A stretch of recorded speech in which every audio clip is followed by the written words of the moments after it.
Welcome back, everybody. You know what time it is. This is the IBC Gang channel. Here, we usually talk about everything that's happening in the markets, especially within the crypto markets. But for today, we're going to be doing something a little bit different. We're going to be talking to the family, the crew, the team with Crypto Dungeon. We're going to be taking our first dive into the game that is Crypto Dungeon. There's soon to be an NFT project that's going to be launching within the Cosmos ecosystem. I have the entire crew with us today, including the fabulous Princess Popcorn, who's going to be our dungeon master today. Guys, first and foremost, let's go with Lee first. Lee, how's your day going, man? I should say afternoon. How's your afternoon going, my friend? Going great. I'm super excited to do this. We've been kind of waiting a long time to finally stream this episode. So, yeah, thanks so much for helping us out, getting our Uh, name out. Of course, of course. I'm actually really, really excited to get going on this. We've been wanting to do this for a long, long time. So yeah, let's cut to the chase. Brad, how's your afternoon going? Oh, Brad, actually, if you've never actually introduced yourself, I think, and pardon me, I think this is the first time, maybe officially, we've actually introduced you to the masses. If you want to take Yeah, a moment and kind of introduce yourself, please do. sure. My name is Brad. I work closely with Lee and Princess Popcorn here on our Crypto Dungeon venture. I manage all of the validation servers right now, but also working on some of the game elements and ready to play tonight. Awesome, awesome. We're gonna save the best for last, but let's go with should I say Solana or Hannah? Which one do you want me to say? We'll start with Hannah. We'll save Solana for later. There we go. Awesome. How's your afternoon going? If you don't mind, maybe introduce yourself as well, because hopefully we're going to be doing a couple of these sessions. How do you know the crew? Yeah. So funny enough, Lee to me is actually Dr. Berman, my preceptor for my psychiatry rotation. I'm currently a PA student at the University of Iowa. Happened to have him as my preceptor. Learned a lot about psychiatry. Learned even more about crypto and NFTs. I've been a longtime player of D&D, and so I'm just really excited to be able to join. Awesome, awesome. And then we have the famous, to me at least famous, because Lee talks a great deal about Princess Popcorn here, who's going to be our DM. Princess Popcorn, if you don't mind, please do take a minute, introduce yourself to everybody that's maybe watching live and it's going to be watching after the fact of who you are, what you do, and what we're going to be exploring in today's stream. Sure, yeah, no problem there. So I'm Princess Popcorn, DM Donovan Chase. Most people know me as Princess Popcorn on the internet. Funny story that happened a little while ago with my fiance and I. We're playing Dungeons and Dragons with our friends in college. We created these themed characters: Princess Popcorn, the Butter Baron, King Colonel, and all these sort of people. But anyway, that's sort of a decade ago. That's led me into my career and where I'm at now. I run an active world setting, sort of a fantasy D&D TTRPG adventure space where 80 plus players get together on a weekly or monthly basis. All of their actions interact with each other. So the things that you accomplish in your campaign can change somebody else's story, and the things you leave behind genuinely make a difference and become part of the world history. Prior to that, I was a historian by trade, so I kind of moved from real world history and started making fantasy history. I'm still a storyteller by trade, though. Nice, awesome. I'm super, super excited to get into this. I'll tell you what. Let's actually cut to the chase. Let me share with you guys my screen and actually just kind of sit back and immerse myself into this. For if you guys don't know, this is my first experience into it, so I'm kind of like really, really excited to get into this. But let's actually just jump into the lore. Let's jump into the story. Let's jump into the game, and you can, I guess, Poppy, I guess you could just lead us through it. Well, sure thing. I guess we'll get started then. My August adventurers, you find yourselves traveling on an eastbound road from the Verdot estate, a place where you have been working for several months now, getting to know the nobleman who resides there, the family that had taken you in, who had given you a job, a place to rest, a place to call your own home, somebody who knew you seemingly too intimately, who had knowledge of who you were and what your past had been hidden, or what things had been hidden in your past.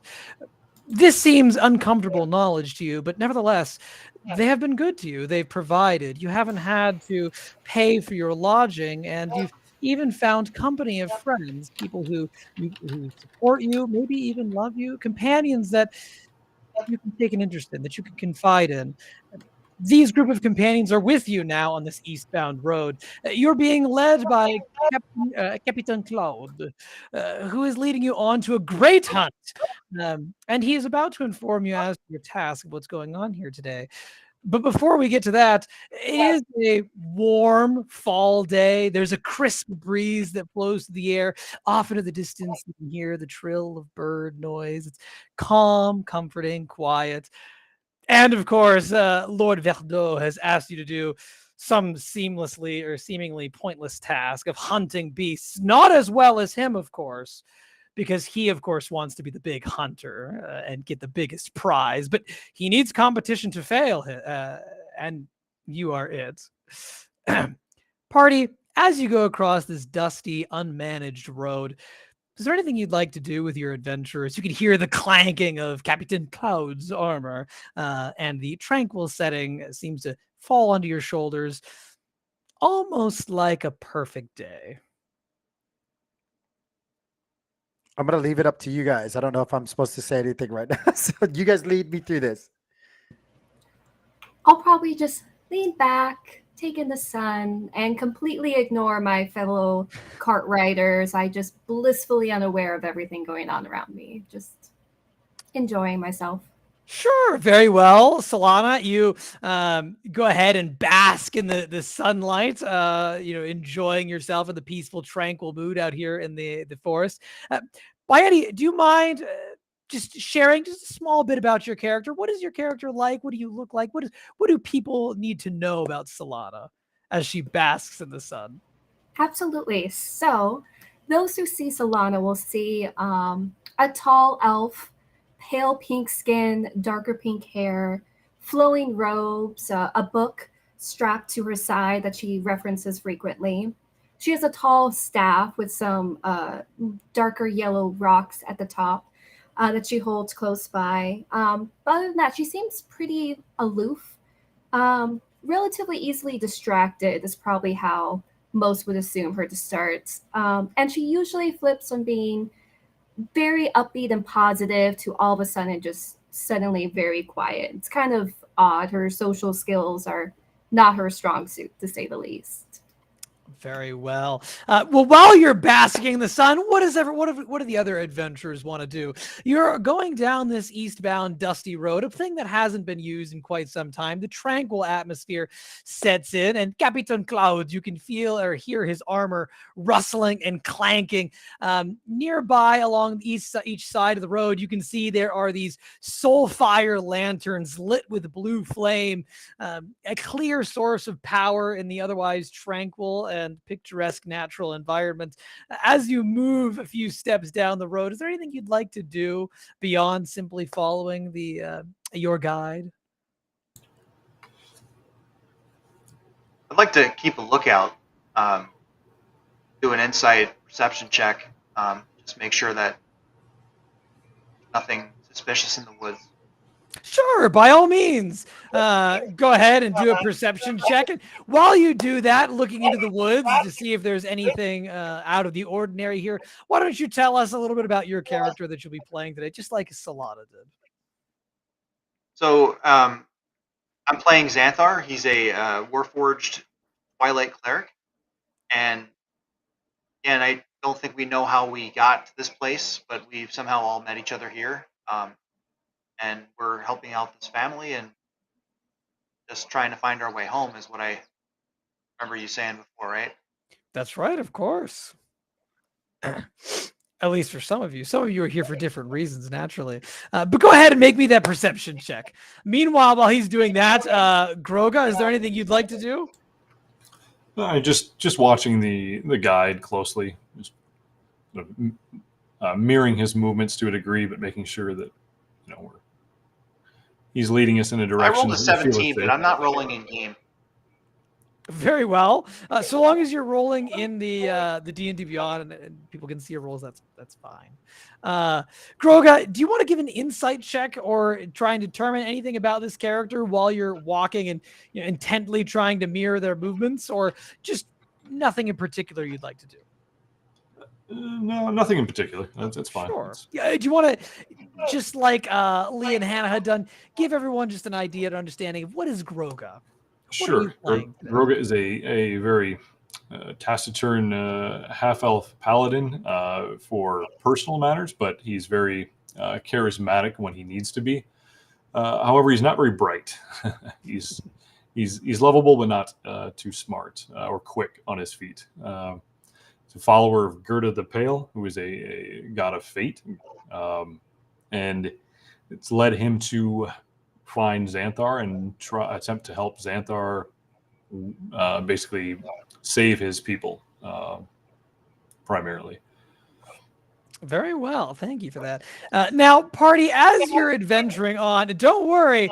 I have not, Xanthar, forgot about your perception check. I'm going to answer you on that in just a moment. As your group continues to move down the dusty road, Captain Cloud suddenly turns around with an about face. You move a bit too close to him as you're not entirely certain that he's about to stop, and he doesn't give you any warning. But when he does so, he holds his saber out, almost as though it's some sort of a ritualistic maneuver, seems to place it along the edge of his hand. You can see that he's got a dirtied, blackened hand from work at the smithy or some other menial task. So perhaps he just merely hasn't cared to clean or wash it. But as he holds up the saber to the light of the sun, you can see that the saber itself is untested by battle. It looks almost more ceremonial than anything else. A beautiful craftsmanship, but certainly not something you're going to use to attack a creature or a different person. Now, Captain Cloud, as he looks to it, or looks at the blade, almost seeming to talk to himself, or maybe to the blade more than you, gives sort of a taciturn expression and says, "You know, this great hunt, it is a complete waste of time and resources and power, much like it is sword. It is no good, no use to me, no use to you." He sheaths the sword. You can hear it sort of as it goes into the sheath. He huffs, taking his shoulders and clanking the armor together as he says, "But this is no use. It does not matter if this is good for me or good for you. Because what is good for the Lord of the manor, this primary goal, making him happy, that is what matters. I bring you out here to the great wilderness, where it is time for you to make your great hunt. The forest here has been stalked with Elkaur, a creature which is far more dangerous than it immediately appears. I am to tell you that you must hunt one of these creatures. You must bring one back, but please, try not to bring back too big of an Elkaur. Try not to bring back too many of them either. We have a competition, and the Lord must be satisfied with a greater hunt. So, you think you are up to the task to fail in appropriate measure? Yes?" He points to each one of you. Absolutely.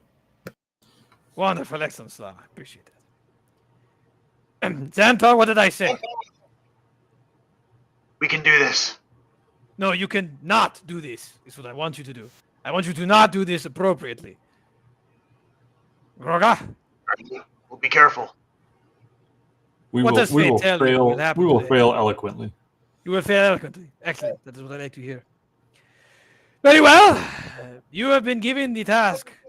You have 43 minutes to accomplish your task.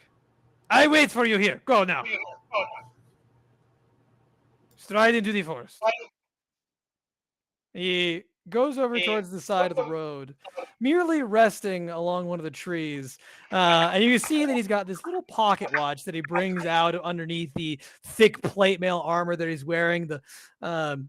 the cloth sort of covering the thing with the sigil of House Verdot. And as he looks at the golden filigreed object, he clicks the top of it, or he's already done so, and he doesn't seem to pay any attention to you after he's finished, merely waiting for you to get on your adventure. Party, as you turn towards the forest and to head off to your dread task of failing in a hunt, Xanthar, you peer out through the trees, noticing that there are heavy, thick noontide shadows that are cloaking underneath the trees. Many different locations, looking as though many different creatures or objects, maybe even people, could be easily hiding there. But beyond, there are lush pieces of vegetation that the fall change of the season has yet to kill. They're still trying desperately to cling on to the summer life that is granted to them by the high sun overhead. You could hear out in the distance the birds chirping, but also the sound of what appears to be a river flowing in the back, or further on. With your perceptive sights, however, you notice far more than your companions. You notice that there is, just a small ways into the woods, a small cliff or a path up a cliffside. And up there, you notice that there's some pieces of wood that have been stacked along the edge of the cliff, as though some man-made or some person had come through to make maybe a man-made structure, something small like a fireplace, maybe a shelter for the night. Whatever it may be, you're clearly not alone here in the woods today. By the way, you can take your camera and you can pan it with Q or the E key.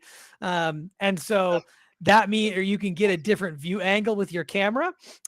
Furthermore, if you hold down the middle mouse button, you'll be able to change the specific angle of the camera. You can or make it go up or down. You can get right into the sight line of the character, or otherwise, get Perfect. whatever That's what I was looking for. tactical view if you need to. I appreciate it. I was trying to figure that out. I'm going to say to everyone, guys, I think I found something. We should investigate.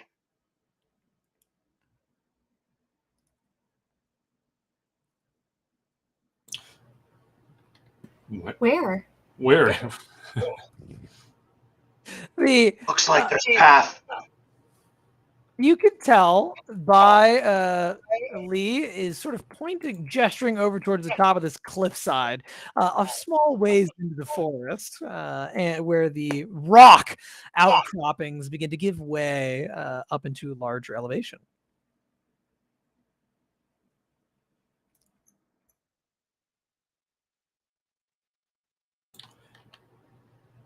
What do you see up there?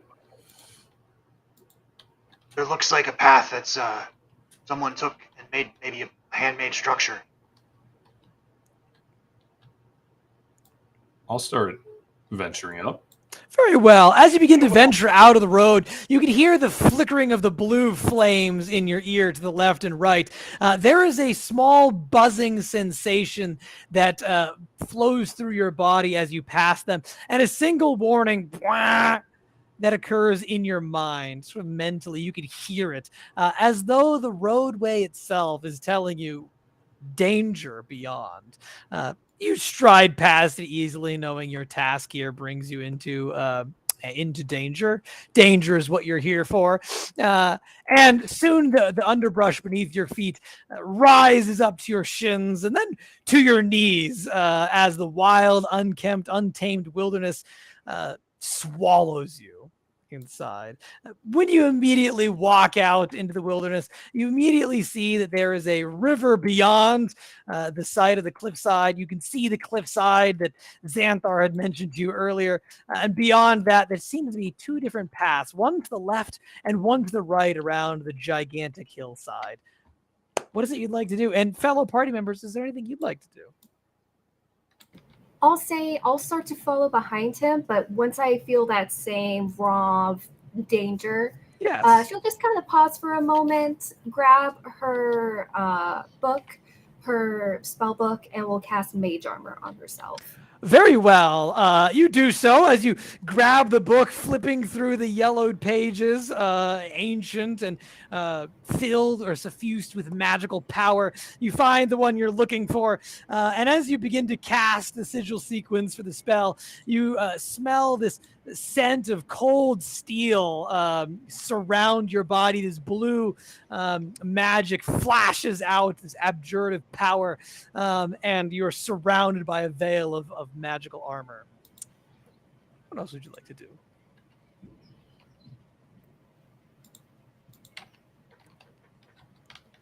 I'm also gonna say, Groga, wait, what's that? Can we move as a party? Because you look very strong and tough, and I don't want to say that you don't. You look wonderful. I don't, however. So if we can like put me in the middle of wherever we go, I'd really appreciate it.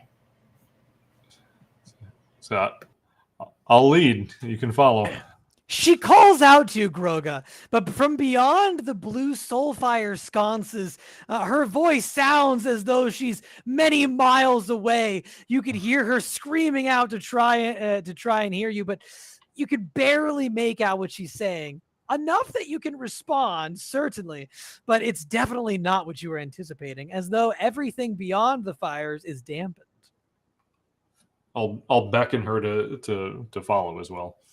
Now, on the other hand, as you pass through Solana, you actually had no problem hearing Groga's voice. It does seem to be a one-way magical effect. Interesting. As you stride out into the wilderness with Groga and Xanthar, you come to the same crossroads before you. You can go up onto the encampment above, go straight towards the river, go around to the other side. It's all up to you what you'd like to do. Shall we go up the hill? Yeah, and while we're doing that, I kind of want to just look out for anything unusual. Sure. Would you Passive like to? perception. I was going to say, do you want to use your perception skills to look for anything unusual? Would you prefer to use your insight to figure out if this is a normal, everyday occasion? Would you prefer to use your survival skills to track any sort of dangerous things that might be in the woods? What kind of heightened senses would you like to use here? I'll roll a survival check. Very well. Please do. It's like 11. All right. As you roll an 11, you notice that here in the thick underbrush, it's pretty easy to disturb the wilderness around you. The check must not be that difficult. You do notice that there are several tracks leading from your position. One of them seems to kind of go in this strange zigzagging direction. Oh boy, that's up in the trees. One sec. It's sort of this strange zigzagging connection through the forest, undergrowth, away from where you're at. And another trail seems to lead, once again, in a zigzagging pattern in the other direction around the other side of the cliff face.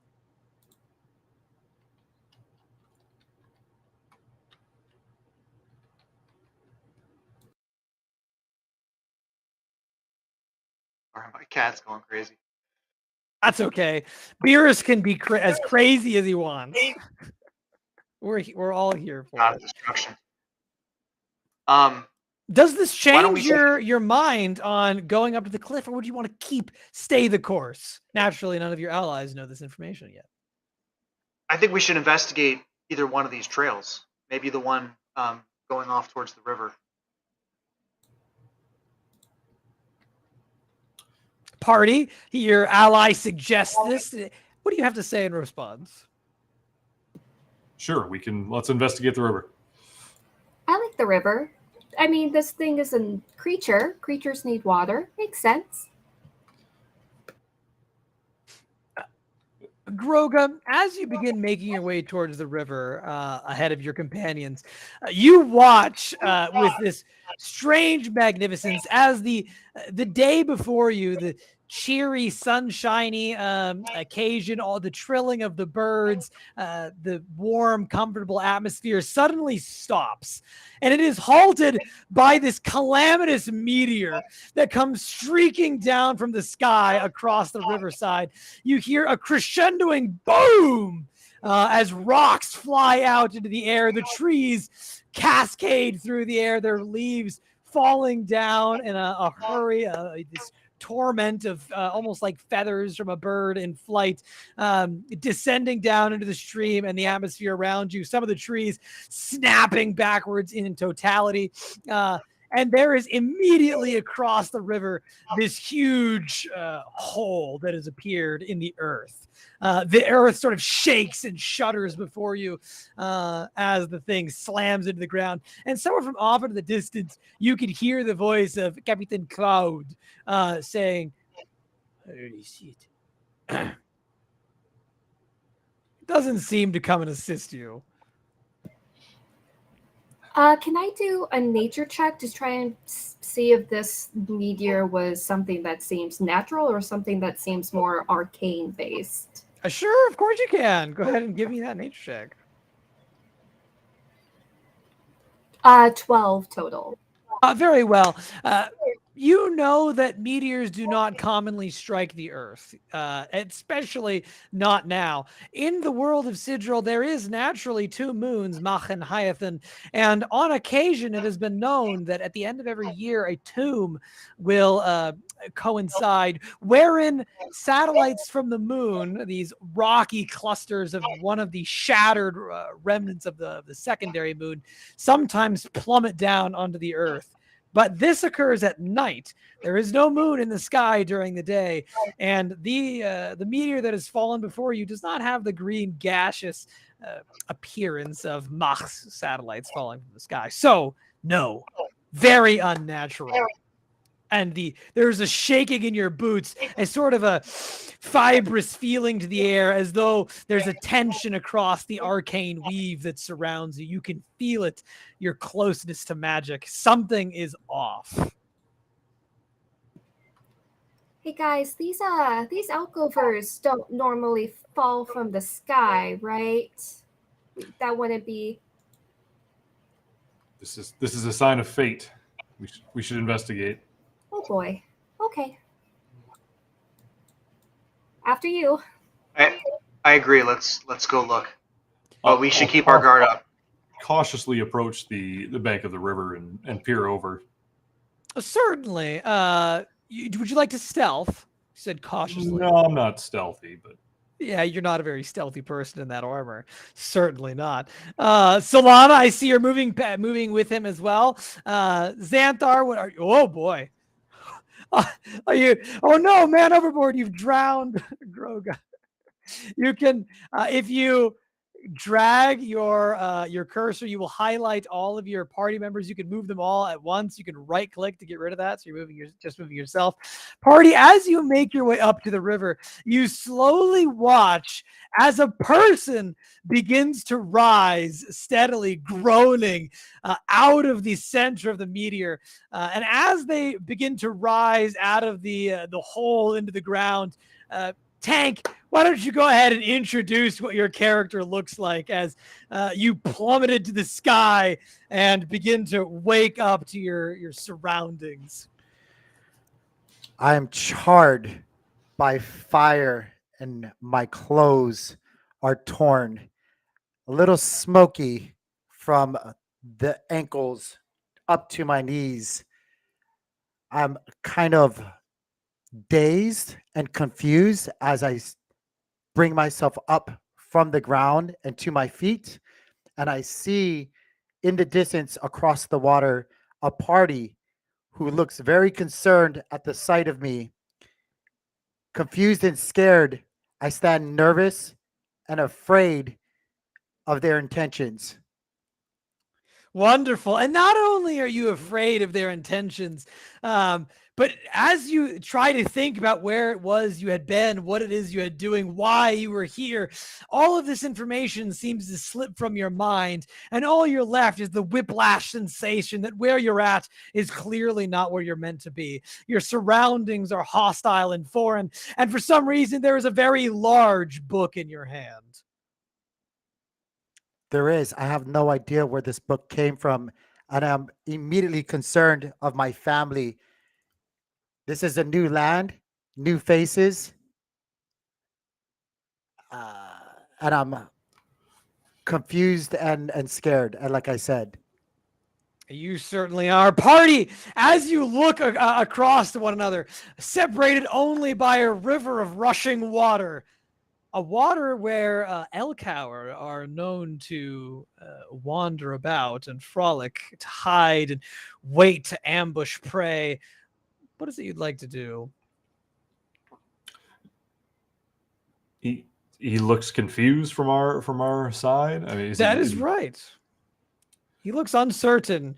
No, he is charred. He is ruined. He seems not to know where he's at. But the man before you, stumbling out of the meteor and the fantastic, terrible, plummeting, crashing Earth or earthbound object, seems to only hold a book in his hand. No known weapons. Doesn't seem to wear any armor. Hardly can be considered a threat. Sir, are you okay? I'm not.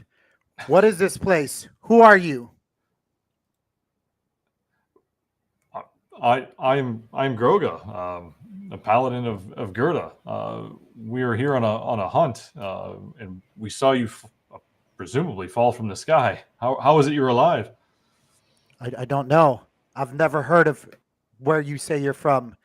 Who are your companions? Oh, hi, I'm Solana. I do spells.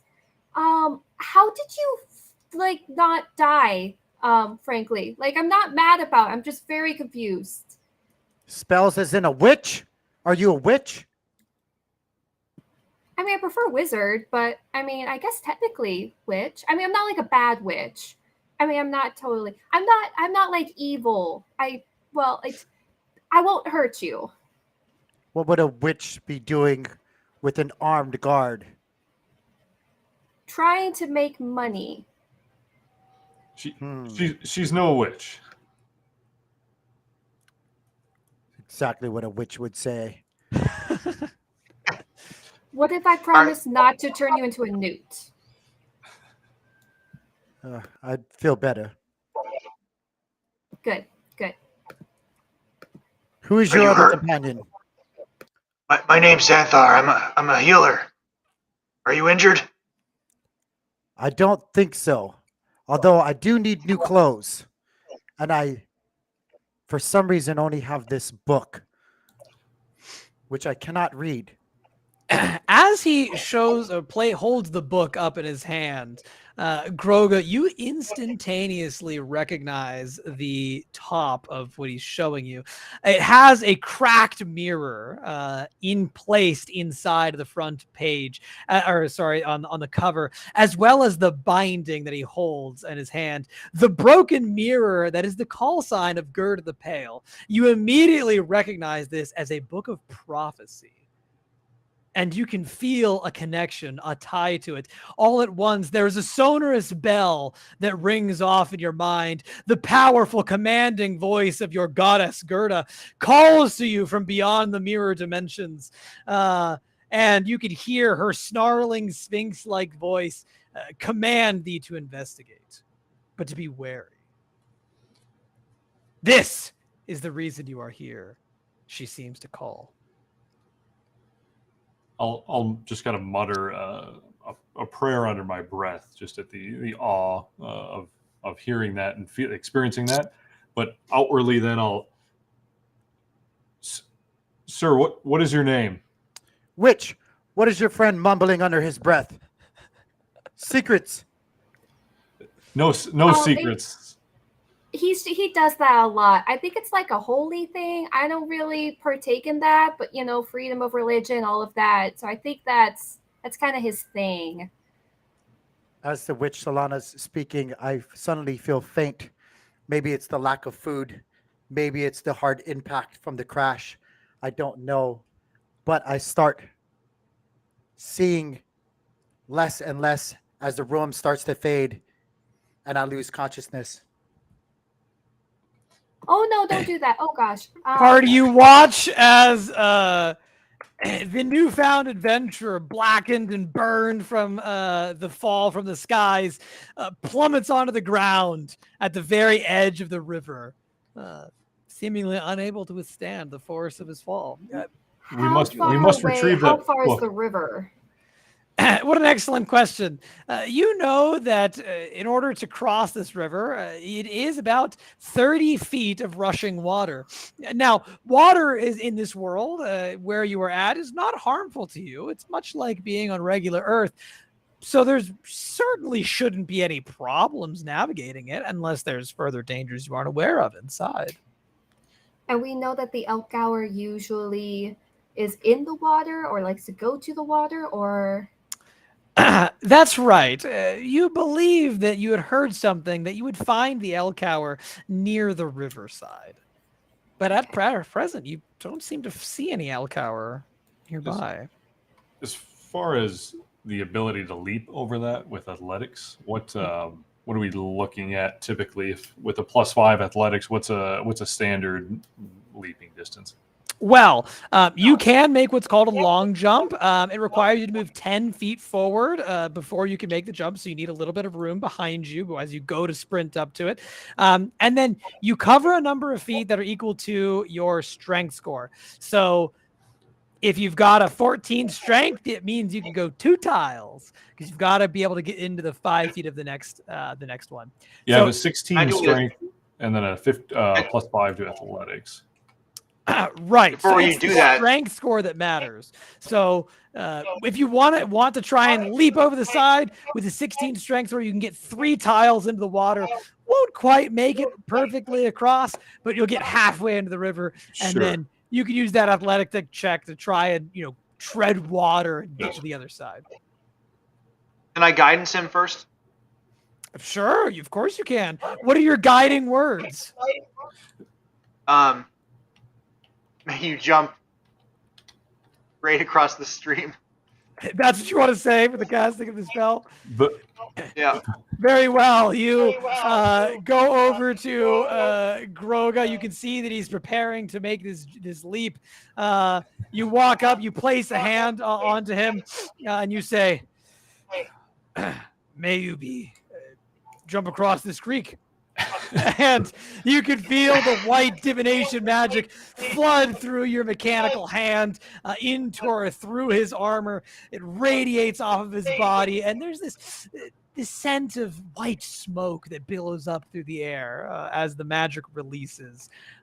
Anything else Give him a you'd like bonus to? of 3. Anyone else want to buff him before he makes the long jump? before I do that, I'd like to at least look around to see if there's an alternative path. As Sure. I'm gauging this jump and thinking I may not be able to make it. Yeah, by all means. Do you want to do a perception check to see if you can see any alternative methods of arrival? For rolling within Tailspire, what was the hotkey? Press the space bar, and then it will bring up all of these dice at the very there it bottom is. of your screen. That's right. What you can then do is left-click the dice you want to roll. It'll put it up in the middle of your screen, and then you drag it off to roll it. Now, a 4 is not so great, but you do have modifiers. +3. And you do get a +3 from the... That one was me trying to get it off of the table. Unfortunately, that 20. Oh no, we've lost a critical. We'll If take those of you we'll take the watching, 7. How do I torch the die again? Did you add your modifier to it? Yeah, the 7 total. How do? Well, no, not my modifier. Sorry. How do I get rid of the die first? Sorry. Right-click the die once you're done with it, and then you'll see a little tab pull up that says "Remove." Gotcha. You can remove it that way. All right. Yeah. Perception. Sorry, I have a +2, so 5, 9 total on the perception check. Very well. As you glance out at your surroundings here in the wilderness, you immediately recognize that there is a couple different paths that go around the river. But unfortunately, neither of those paths seem to have anything reliable for you to use to get across. It seems as though the length of the river is almost equivalent everywhere you're looking. Maybe there was something up on the cliffside that might assist you. Maybe you could leap off of that, but then again, it's further away from the river. So you might just be at the same level of, of difficulty no matter where you go.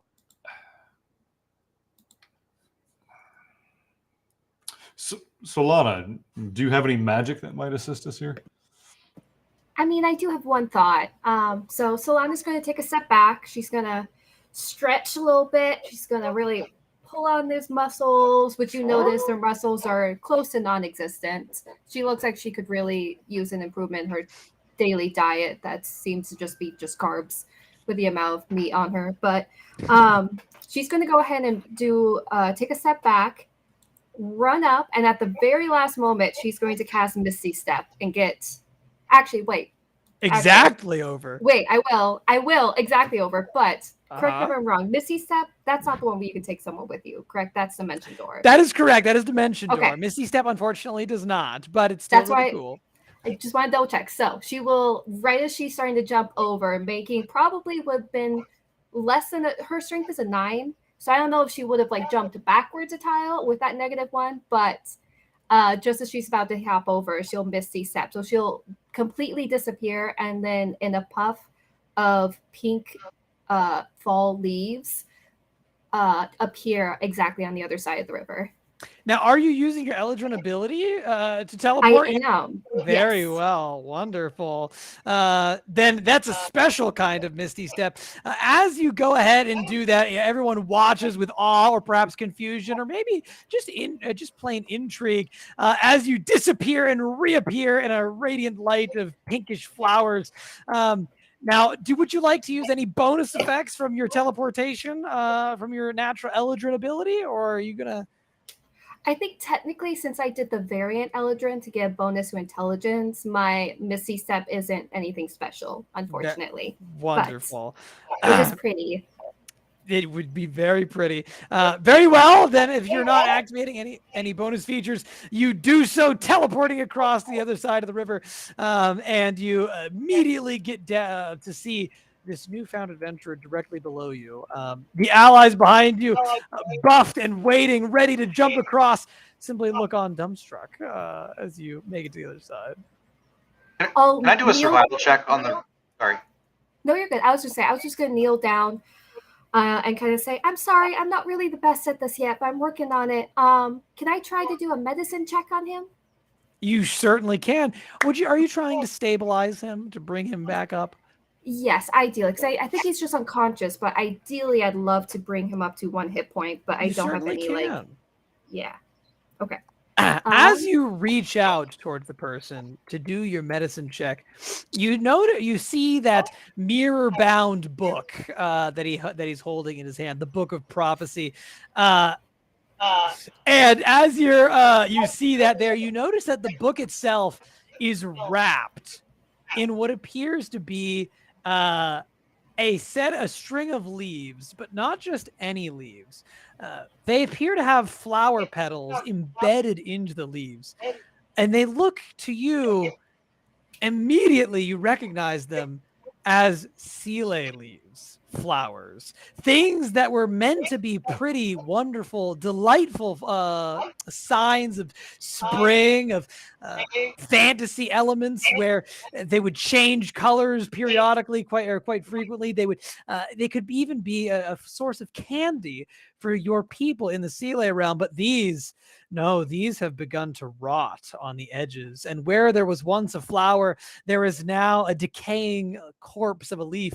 And you can see that the edges of the leaf have begun to turn into these spindly tendrils of undead hands, grasping onto the book. It would appear as though they're caught mid-transformation. What's So your one medicine thing check? Yes, so we'll say that my medicine check, which is a total of 3, might have been a little bit distracted from the book, and I'll make a note of something I forgot to say earlier. So she's mostly very pink, but she tries to hide it, but her hands are actually like pitch black.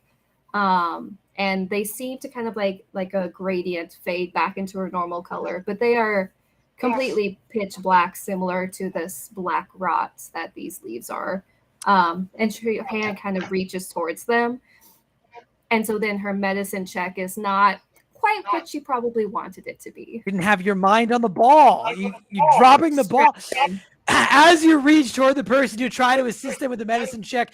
You don't even get far enough to perform any sort of medicinal practices. Instead, just as you go to reach down, you watch the dark, black, necrotic coloration of your hands seem to crawl further up your arm as you get close to these leaves. You can feel this sort of almost this strange tickling sensation, and you can hear the sounds of lost undead souls reaching out. You recoil in horror for a moment as you go to touch the book. Presumably, you have your free agency. You can tell me that you're doing something different, but the default sensation hits your mind as you reach out to this person. Anything, Groga or Xanthar, anything you'd like to do as you watch her kicking ass and almost taking medicine checks? I wanted to do a survival check to see, could I traverse this river safely, or is it something that I'm going to drown in? By all means, go for it. You can also do a survival check, or you can do a history check. You may have been in this region before. You know this is the Verdot Wilderness, and you've been here for a short amount of time. It's possible you've been here before. Alternatively, you could do a nature check as well. Any of these options are available. I'm gonna guidance myself too. What are your guiding words, my friend? Help me find the safe path across this river. Very well.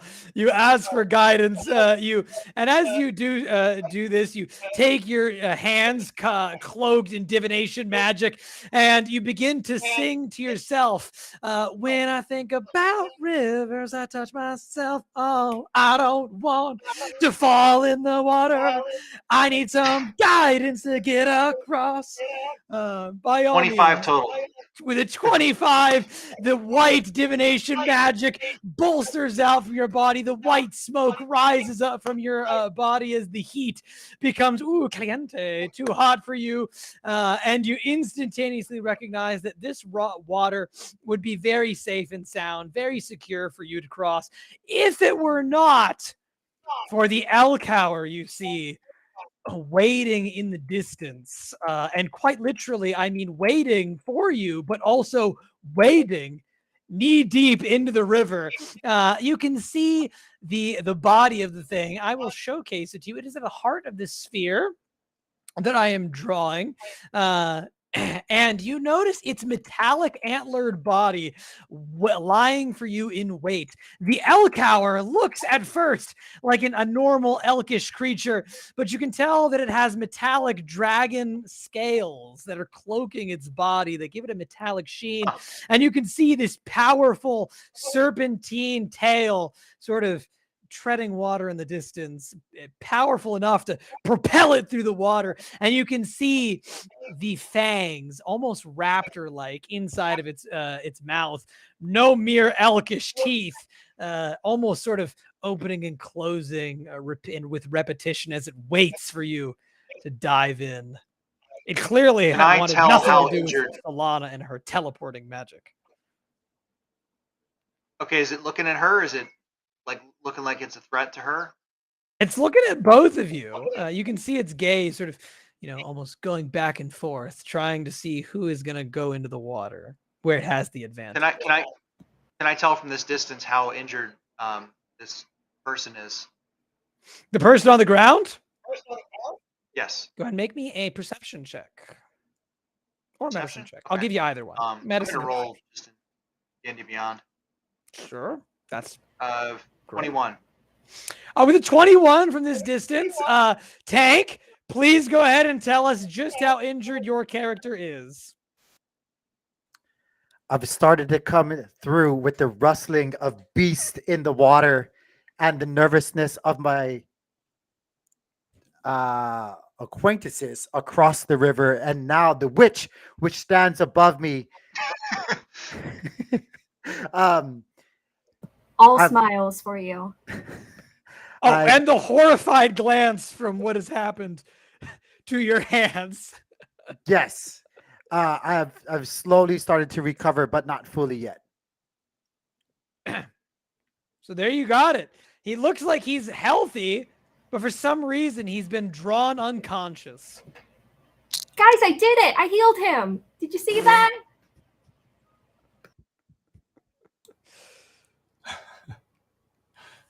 Be that as it may, she Well- tells you she's healed him. Now, if you disbelieve her, you could try and do an insight check, and she can roll a deception. But otherwise, you're at your own odds. If you'd like to believe her, you can do that. He's standing up, or he's awakening now.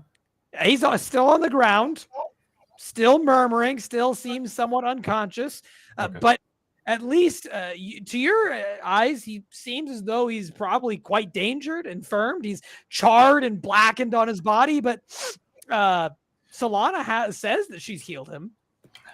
I'll We- also start to try and drag him away from the water. I don't think Xanthar's pointed out the creature yet, but just knowing from the fact that this is a dangerous water-based thing we're trying to hunt, I'm just going to try and be a little proactive of, I'm just going to pull him over here, guys. It's fine. It's fine. The witch got you. No worries. Towards the meteor hole. Yes. Do you want to be pulled back? I will always, as the DM, give you agency over yourself. Anytime somebody acts upon you in any way, shape, or form, or something that you're interested in the campaign, we will consider that PvP, and there's no non-consensual PvP here in Crypto Dungeon. Well, at least not at first blush. Would you like to be moved, Tank? Sure. Yes. Wonderful. Very well. Then you easily, Solana, drag him back over across the ground, over towards the edge of the pit. And as you look deep down into that pit, you can see that there's just all kinds of dirt and rock that's been crushed. And it looks as though you can see like a little bit of static electricity, this blackened lightning that sort of seems to flash here and there inside of the hole. You didn't notice it at first, but nevertheless, the weave itself has been damaged. I'll kind of hold up my hand and say, hold. Let me properly heal him, and then I'll start running to leap off this into the river. Okay, by all means, you sprint over towards the river. Xanthar has not told anyone about the Elcower yet. I'm trying He's to. kept it in mind. You try and tell him as best you possibly can, but you, Groga, leap over into the air, a mighty jump. Everyone around is astounded by your athleticism, but you begin to plunge into the water. All right, I'm ready. Water I'm streaming ready looking out at this into the air, creature, this and I'm mighty prepared to go splash after it. occurs. What are you saying, Xanthar? I'm watching the creature to see if it moves and goes after Droga. Oh, it or- does immediately. As soon as he leaps into the water and begins to try and tread, you see the Elcower seize its moment. You hear sort of a high-pitched whining as it dives into the water. The big, massive antlers suddenly beginning to part the stream as it dives in to go for the kill. Everyone, please roll initiative as the battle begins.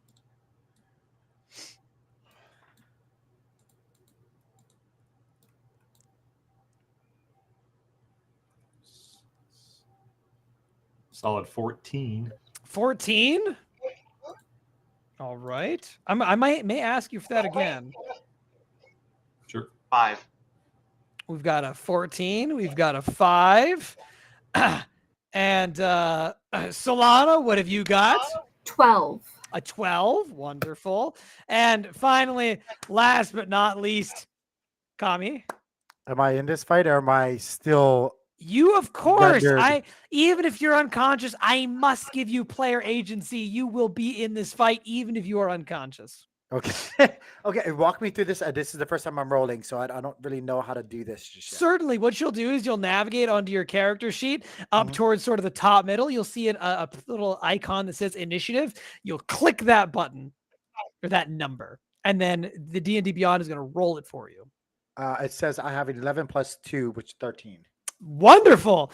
Then a 13 is a pretty good number. That's going to put you above our 12 Solana, but below Groga. And as it would appear for this in this combat, the Elcower happens to have a flat 10. Who would have thought?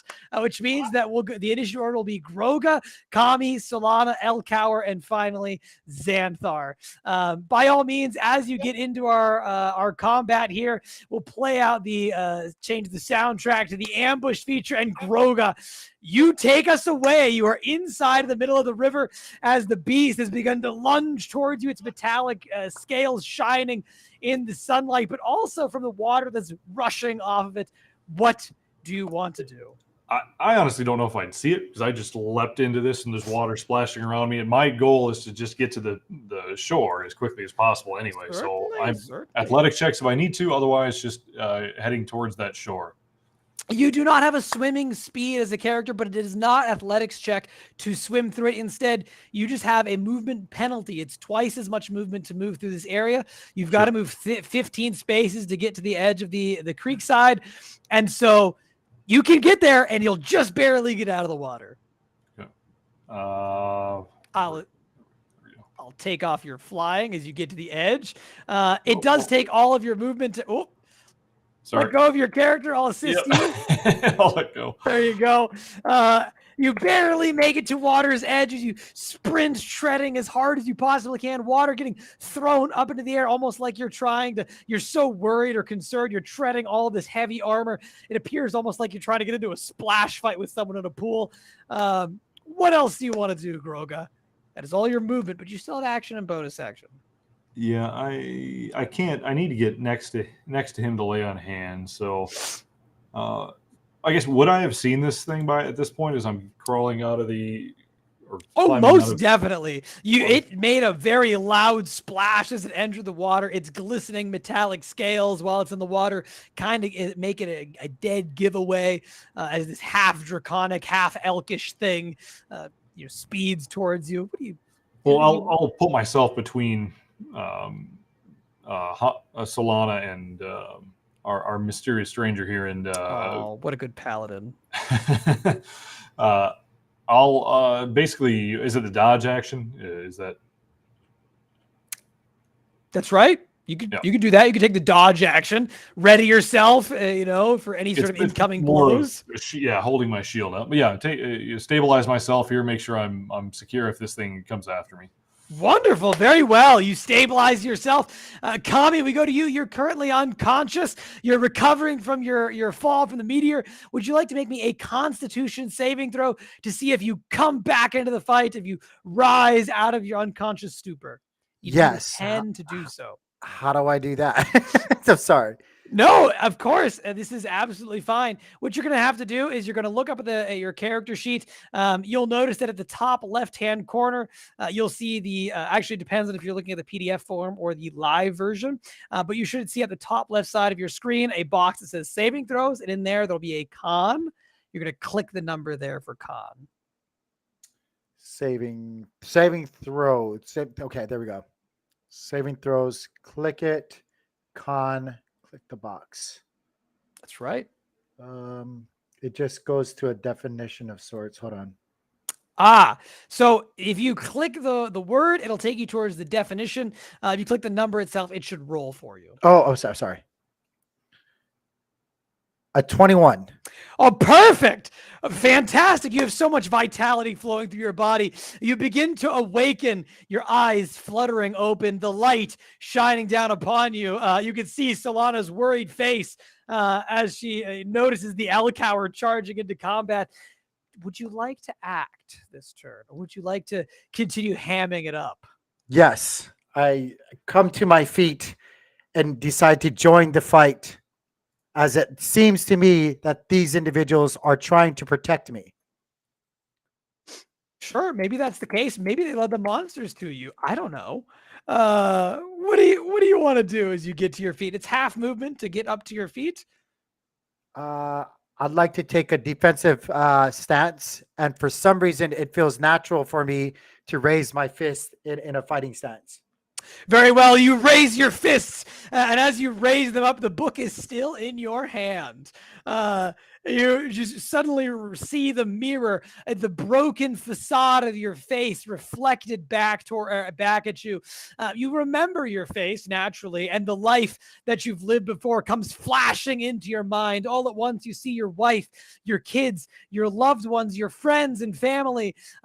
Echoed out inside of this mirror and the splinters that decorate it.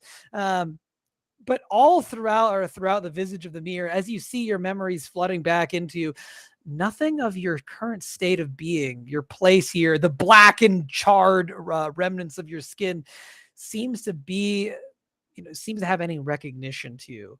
But worse than that, as you look into the mirror and you are raising your fists, you see behind you, underneath the tree, they're hiding in the shadows of the tree, a dark, menacing presence looks upon your character. These dark, purplish eyes, reminiscent of the void or some dangerous, arcane background, seem to watch on from afar. And if you look in the Tailspire, you will actually see this. Standing underneath the tree. You may not have noticed it until now, but that's what the Tailspire is for. It's a plethora of surprises waiting around every corner. Anything else you'd like to do, Kami? No, Very well. I stand firm.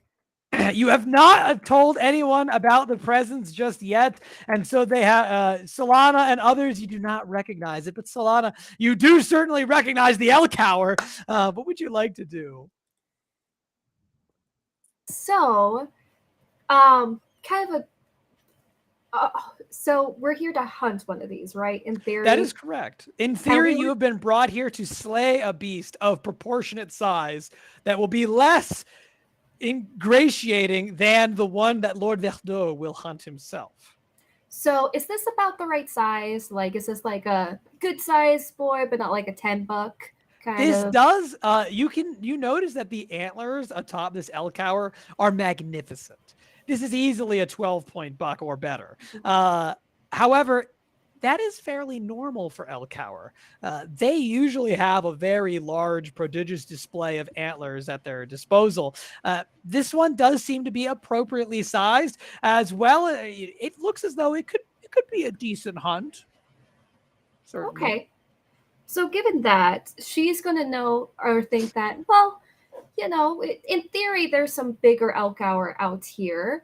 Let's just bring it one of its friends to maybe fight with. So I'm going to cast Phantasmal Force. Oh, wonderful. Fantastic. Okay. And as you cast Phantasmal Force, any sort of scripting you'd like to give along or would you like me to do that? I'll just say that it's specifically, I'm planning to summon a larger version of an Elcower to kind of come around the river from the other side and look at it like it's ready to attack it or over like territory. Ah, very well. Allow me to make my saving throw against this. 14 intelligence. Now, the Elcower does have a negative application to this stat. It is not very good at intelligence. And as you try to send an illusory spike into its mind and make it see a different Elcower, it does, however, get a 16 for its saving throw, which unfortunately does see the phantasmal Elcower coming around the corner of the river, and it realizes exactly what it is. It sees through the illusion and notices the rushing water seeming to make it glisten and vibrate as though it's a very clear arcane production. What else would you like to do as it conquers your spell? Oh shoot, that would have been nice. Okay, I'm just gonna actually, she's gonna back kind of. She doesn't want to go into the crater since the crater looks very staticky. Sure. And she does like some of the rocks down there, so she might grab that later. But right now, she doesn't want to get electrocuted. So she's going to kind of skirt. Let's see. You can move your character in the Tailspire if you like. You can do that with the WASD keys, or you can pick it up and move it as you are right now. Okay. I'll do that. So there is one thing that I would ask you to do. Here. And that is, if you could go to the bottom right-hand corner of your screen, you'll notice that there is a little M icon. You can click the letter M, or you can click that with your mouse, and you'll see like a sphere comes up. This is how you'll do AOEs. So you can use a sphere AOE, you can do a line tool, you can do a cone. It's full of a bunch of great utility options that are going to make casting a lot easier for us. But there is a little number 4 that looks like a person. If you could toggle that for me, this is going to make it so that every time you go to move your character, it'll show us how far you're moving. Gotcha. Yep. Okay. And then after you've toggled that, you can close that submenu and move your character as normal. Oh. It's freezing just a touch. Oh no! I Tailspire. think it's... You silly device. Oh, there we go. Wonderful. And so now we know that you've moved 4 tiles, which is 20 feet. Okay, I will move 20 feet there. Excellent. Anything else you'd like to do on your turn? That will be it. Very well. Then we go to the dangerous Elcower. It is going to swim through the water. As it treads, you can see its massive antlers moving up into the air. It then brings them down underneath the surface of the water and prepares to leap up and plunge those antlers into your armored body, Groga. Now, with your shield raised, naturally, you give it disadvantage on any attacks as you've taken the dodge action. And it gets a 17 with its first strike to try and plant those antlers into your body. Does that breach your armor class? No. I raise my shield and block its antlers for sure. Very well. You do so. And as you block it, you hear the metallic clashing of almost like normal swords clanging against your shield as the draconic metallic tops of the antlers seems to be strange and otherworldly at first for any sort of normal creature. As it fails to hit you with those antlers, it is instead going to try and bite onto you. The fangs, raptor-like, split out of its jaw, and it tries to bite down onto your leg. With disadvantage once again. However, it only gets an 11 to be able to breach your armor class. Despite all its best efforts, it chomps into the stone-like edge of the river, pulling the rock down within, and then it is going to attempt to go back into the depths of the river, further away from where you're at, its massive tail swishing, treading water, and as it goes down into the depths, the metal doesn't glint off of the sun any longer. Instead, the Elcower's presence seems to move almost as though it's illusory, seeming to also be difficult to hit, much like you were on your turn. Anything? Do you want to use any reactions as it tries to get away from you? An opportunity attack, perhaps? Oh, I think you might be muted. Am I able to from where we're at? If so, yeah. You certainly could, because it got close enough to hit you before it moved away. Yeah, let's definitely do that then. Now, normally I'll just allow you to say that and I'll just keep moving on. But I decided for the first time, I'll let you know that that's happening. Sure. An 18, so I have a +5. 23 to hit. A 23 would normally breach this Elcower. However, while it's in the water, you have disadvantage on this attack. So by all means, could you roll again and take the lower of the two totals? Well, how about that? A 23 or a 23? Which one would you want to take? The first 23 or the second 23? The first 23, if you don't mind. Very well. By all means, you easily breach the armor class of this creature as you swing violently with your sword. Roll damage. 6 damage. All right. You deal 6 slashing damage to this creature, which it doesn't seem to be resistant to slashing damage. And as you cleave into its body, you can see some of the metallic scales flying off into the river and just sort of trailing down the place. You can hear the beast sort of grunt at you, making sort of a chuffing noise as it goes deeper down into the river. The Elcower ends its turn into its home territory where it knows it has the advantage. And Xanthar, we go to you. Still across the river, the only one of your companions to be left behind. What's this distance here? Distance to what? To cross, like 30 feet. What's that? 30 feet. But for you, not only is it 30 feet to cross the river, but you are also 15 feet away from the edge of the river. So in total, it's Yeah, let me 45. I'll walk up here. Sure, and then that's 15 feet. I'm gonna cast Spiritual Guardian. Very well. You want to cast Spiritual Guardian? Where do you want to place that? Can you show me? Spiritual weapon. Sorry.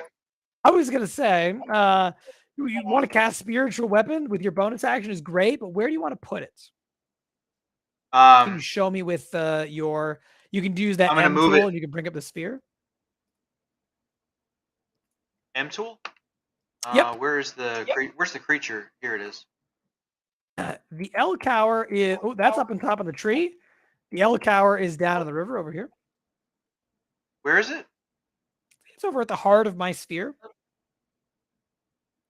Yeah, that's where I thought I was pointing. Unfortunately, you are clicking onto a tree. It seems. I need to move your camera to get a better angle. Oh, maybe yeah. Okay. That's M. The controls for Tailspire can take some getting used to, certainly. But Q, E, and then making sure you have that middle mouse tool to change your camera. You can get a more tactical view if you look sort of top down whenever we're doing combat. Sometimes that's helpful. Oh. This? Very well. You summon your spiritual weapon directly on top of the creature. And let me pull that up for you right here. You want it floating over top of the water, right over top of the rushing river. And when you cast this, you have this red pillar of evocation magic like fire plummets down from the sky. And as it hits the water, it manifests into this weapon. Would you like it to be a greatsword, a warhammer? What do you want it to look like? Yeah, I'm gonna take a swing at it. What do you want it to look like? Just a hammer, axe? A warhammer would be good. Warhammer is great. Very well. Go ahead and give a swing.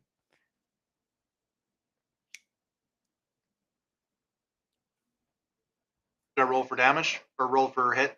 You got to roll a hit. Yep. That's the you can just, if you're on D&D Beyond, you can click your attack roll. Now for spiritual weapon, it does use your spell casting modifier, so you can use any spell that you need to normally make an attack roll with. 12.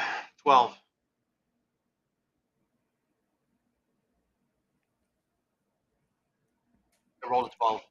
A 12. Unfortunately, a 12 does not breach the creature's AC. You watch as the Warhammer slams down into the water. It flies everywhere, but alas, does not hit the creature. What else would you like to do on your turn? So I'll use my action to Toll the Dead. Oh, you want to Toll the Dead? Now, something that watchers must know, there's a few homebrew rules that we'll be using for our campaign. One of those said rules is that so long as you have the action economy, you can cast as many spells as you want in a turn, whether it be a bonus action or action-based spells. So by all means, when you use Toll the Dead, the creature is going to make its wisdom saving throw. Ooh. Yeah, and this... Go ahead. 13. On 13, unfortunately, this creature is rolling aces today. It does have a 19, and even with its negative or with its slight plus modifier, it does succeed against that spell. As you call forth the grave of necromancy, and the sonorous bong seems to ring out, dark, inky blackish green necrotic light shines out from your body. The smell of crisp apples penetrates the air. It does not seem to have any effect on this creature. What else would you like to do? I'll end my turn. Very well. Groga, we go back to you. The creature's treading water and it's safe and sound from any of your allies thus far. What do you want to do?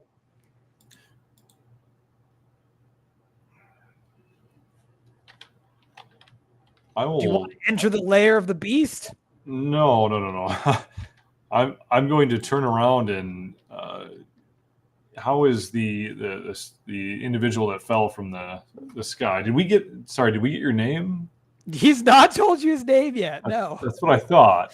You've asked, who are you? And he said in reply, are you sure she's not a witch? Which is not much to go on. I'm sure that's not his name.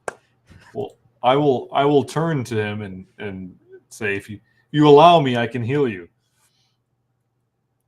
with my hand outstretched. Kami, he asks to heal you. What will you Yes. say? You have a limited ability to reply during his turn. Yes. Do as you wish. All right, I will use lay on hands. Romans, how much would you like to expend on this person? Yeah, I say I can up to 15. Right, is what I can expend. That's right. At third level, you can expend 5 per level. Gotcha. Let's expend 8. Ooh, 8. Very well. Congratulations, Kami.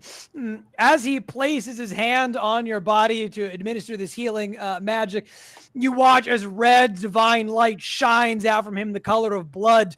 That blood-like magic wafts over your body, replenishing your wounds, wiping away the grime, the dust, and all of the charred burn marks of your flesh, and seems to restore you to your original hit pool or hit point total or your hit point maximum. You feel refreshed and limber.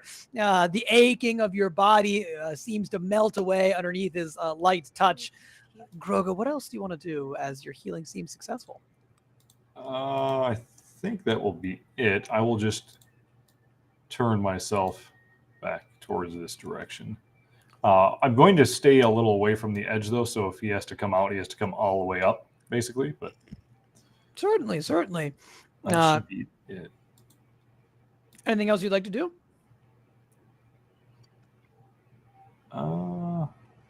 Actually,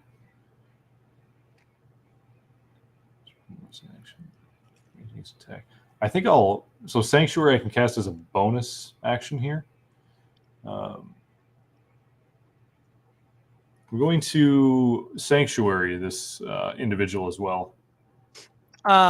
So when you want a Sanctuary, so when you're casting Sanctuary, you can choose somebody to protect. You want it to be Kami? Do I understand that right? Yes. Very well. You place out your hands as you move away, almost like the end of two lovers' embrace, the end of the night when they have to pull themselves away from one another. And as you pull away and throw your hand up, you speak another more incantation. This blue abjurative light shines from you. The scent of cold steel takes effect over top of his body as you see the shimmering blue shield remain. Groga, you end your turn, and Kami, we go to you. You have been replenished of your health. You now have a shield that will, to some degree, keep people from targeting you. What would you like to do with your turn? I'd like to tell me if I can do this. Actually, I'd like to ask the strangers who surround me to help me to attack the tree standing near me, which looks long enough to fall across and create some sort of bridge so that we can cross the water safely to the other side and position ourselves better. Can I do that? You can tell that to your team, yes. It is within your ability as a character to figure out how you will manage that.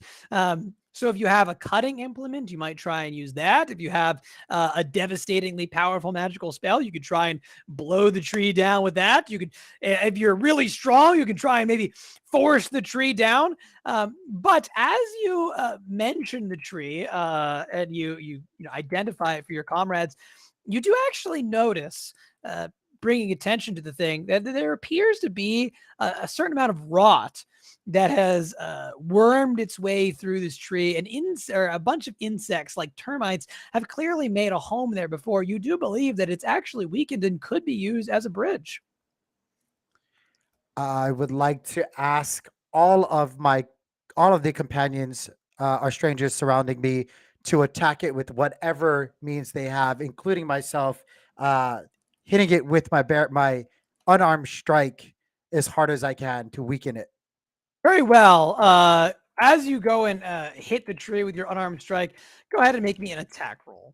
Do I just hit that unarmed strike +4 box? That's right. Yep. Okay. I've rolled a 24.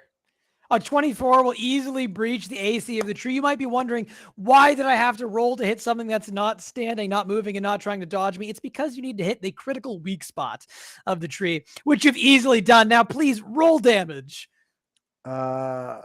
Roll damage. That's right. You'll see a second number that pops up Ooh, after 9. you've done your hit. I'm sorry. I think I did that correctly. It's just the damage one, and it says unarmed strike damage, crit 9.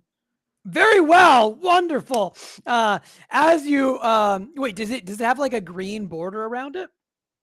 I yes. I'm sorry. I'm a bit colorblind. Oh, okay. What just so I know for the future, what colors should I avoid? Are you red, green colorblind? Yes. Okay, I will try to keep that in mind. I actually have quite a lot of friends who are red, green colorblind. I think we may have talked about this before, actually, last time. But it takes some reminding sometimes. So I'll try and keep that in mind. But when you get a crit, when you get a green number, or when you see that border, it means that you get a critical strike. And in this game, critical strikes are going to be more than the normal effect. It means that you stumbled upon some like slumbering magic that's gone unnoticed, or perhaps a momentary weakness of your enemies seems to align out of the star, or the stars seem to align on something. And so they're going to be extraordinary moments beyond just you're normally punching something. Having said that, so too will the downsides, the critical failures, be a little bit more spicy. So since you've got a critical success, I must ask, do you want personal success or group success? Group success. Or it's a wonderful choice. As you punch the tree as hard as you possibly can, the effects of the meteorite that brought you here seem to still be flowing through your body. You punch into the wood and it splinters and shatters underneath your martial fist. The tree immediately careening as it plummets over onto the side of the river, just as you had intended. Looks as though you could easily cross if you wanted to. You wouldn't even have to go into the water now. Congratulations. Well done. And for using your ingenuity, I hereby award you 1 inspiration. Now, an inspiration, for those of you who may not know, is something that you can call out after a roll. So let's say you make a roll and it's like a 3 and you think to yourself, oh, that sucks. You can say, before I've scripted anything, you can say, I want to use my inspiration. And you get to re-roll the die and take the new total. At least that's how it'll work in this game. Cool. Do I still have an opportunity to start crossing, or do I yield my turn? I'm sorry. No, of course, you're new to the rules, right? So you've moved 10 feet in order to get to the other, or to where the place is at, where you need to make that punch. And then you used your attack action to make that punch, which means you still have your bonus action and your movement. So by all means, you can certainly move across. So, with Tails, can I just pick him up and is Who that are you enough? trying to pick up? Myself. It looks like I'm picking up myself. Oh, yeah, you can do that. Okay. Now, do you know how much movement or what your speed is on your character? Like, can you see on the top right corner, there'll be a speed option. It should say 40 feet. Walking 40 feet. Yes. Exactly. So that means you can go 40 feet per turn without doing any extra actions. As a monk, you can do this special dash that will, for 1 key point, and it's called Step of the Wind. And so if you want, you can double your movement speed, but otherwise you just get the 40 feet per turn, or you can use an action to dash. I know that's a lot to throw at you, but suffice to say, what I mean is it takes you 10 feet to move over to this tree, which gives you another 30 feet that you can move, which can take you 6 tiles. So you're going to end right on the log over top of the rushing water. Is that, you like that? Is that fine for you? No, I will. I will bring myself to the beginning of the tree, and my Sure. turn. Now you can, if you should desire, as a monk, you have an ability called Key. And key points, you can expend them to do really cool monk things. So you can expend them to make additional attacks on your turn with your bonus action. One thing you can do is called Step of the Wind. It allows you to take the dash action as a bonus action. And so you still have your bonus action. If you want, you could use that key for Step of the Wind, which would get you all the way across the log. Would you like to use that? which you only have 3 key of per long rest. I would like to stay with my companions because I feel safer until I know that we could all pass or attack together. So I'm going to yield my turn at the beginning of the log. Very well. Solana, we go to you. So first thing I'm going to do is just a quick shout out. Hey, Medium Man, that was a great punching of the tree. A+, love it. Then she's going to move. Since I was going to Thunderwave the tree, but you already completed it, so we are set there. So I'm going to move a bit closer, but still kind of back. I have 30 feet of movement as an elf, so I'll go about there. And then I'm going to prepare, knowing that this creature's in water, knowing that my fire stuff might not be the best. I'm going to prepare a chromatic orb that's going to be lightning based. Oh, nice. For when it surfaces outside the water, because I don't trust my aiming while it's hidden in the water. But once it surfaces to attack, I'll shed a lightning chromatic orb at it. Very well. You set your reaction. What else would you like to do? That will be it. All right. By all means, why don't you go ahead and give me your attack roll now? Because as you end your turn, a sizzling ball of lightning appears in your hand as the Elcower sees its opportunity. It is not going to waste that chance. It is going to rise up out of the water and attempt to kill our good friend, Kami. So that was a natural 1. Oh. Now everyone in the campaign does start with 1 inspiration, just at default. So if you would like, you can use the inspiration now. That does mean that Kami has 2 instead of 1. They do stack in this campaign. Or you can not and find out what happens. You know what? For the sake of experiencing everything this first, this first session, why not? Why not? Yeah. Okay. My favorite part of the game. Would you like group pain or personal pain? I feel like this is a me problem. This was my role. So there are many different kinds of people in Dungeons and Dragons. When I ask this question, there are many people who are just, you've got people who are very group conscientious. They're very kind. They're very caring. They like to take the personal pains. That way they don't put it on their group. Then you've got the other people who are like themselves a little too much. Maybe sometimes they like to throw the pain on everybody else. And then you've got the final third, right? And these are the people who really, really, really want to take the group pain because they don't want the personal pain, but they just don't know who they're playing with enough yet. So they just take the personal pain anyway and just pretend like that's what they wanted. I will find out which one you are as we go down the line here. But nevertheless, you take the personal pain. So as you go to whip the chromatic orb down into the river at the Elcower, it unfortunately misses. And as it hits the water, you didn't know or seem to notice it at first, but there are some plants inside of the river. The thing called anglereed. The anglereed is like an angler fish at the end of this long viney thing. It seems to gobble up the chromatic orb and then begins regurgitating the energy into the water. And suddenly the whole river is now electrified. Anyone who tries to enter the river will take lightning damage. And that is the result of your nat 1. Sorry. My bad. Sorry. Now, you may not notice why that's a personal pain, but we'll get to that in a second. The Elcower, as it goes to smash into Kami, rising up out of the water, instead notices the electricity, the lightning.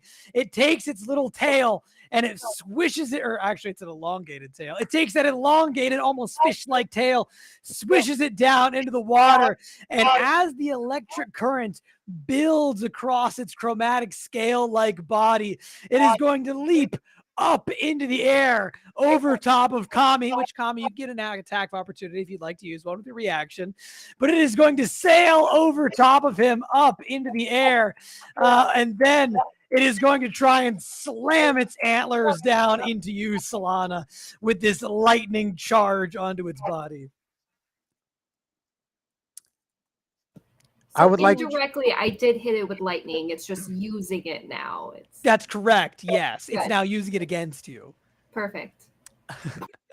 Kami, would you like an attack of opportunity as it rushes past you? Can I use a reaction, a deflect missile attack, while it's Um, jumping over me? Or Not in this case. Deflect missiles is something that it's a really cool ability that monks almost never get to use. Just because DMs don't always use projectiles. But if somebody shoots a bow at you, you can catch the arrow and possibly even throw it back at them. okay. But it wouldn't be useful in this circumstance. Okay. I don't. I think is that the only reaction? Because I can only attack with a reaction. You can use what's called an opportunity attack, which is just you doing a normal hit against the creature. So you can use your fist to do an unarmed strike if you'd like. You don't have to. I would like to take the opportunity to strike because I understand that the witch is softer Yes. than ourselves, and she has more potential attack power with her spells. So I'd like to take the opportunity to distract the beast by attacking. By all means, make the attack roll. So it's just another unarmed strike, correct? That's correct. Okay. Much appreciated, by the way. 20. Ooh, a 20 does breach its AC. You rocket a fist of fury into the creature as it leaps over top. You strike it directly into the belly. You can hear it bleeding. Go ahead and roll damage. The roll damage. Mm-hmm. Is that a nat 20 or modified? I'm sorry. It looks normal to me. It doesn't. It would be normal. He would be a non-nat 20. And Dirty 20 as they call I've it. only unfortunately rolled a 4 for my damage. A 4 is still damage on the board, better than 0 had you done nothing.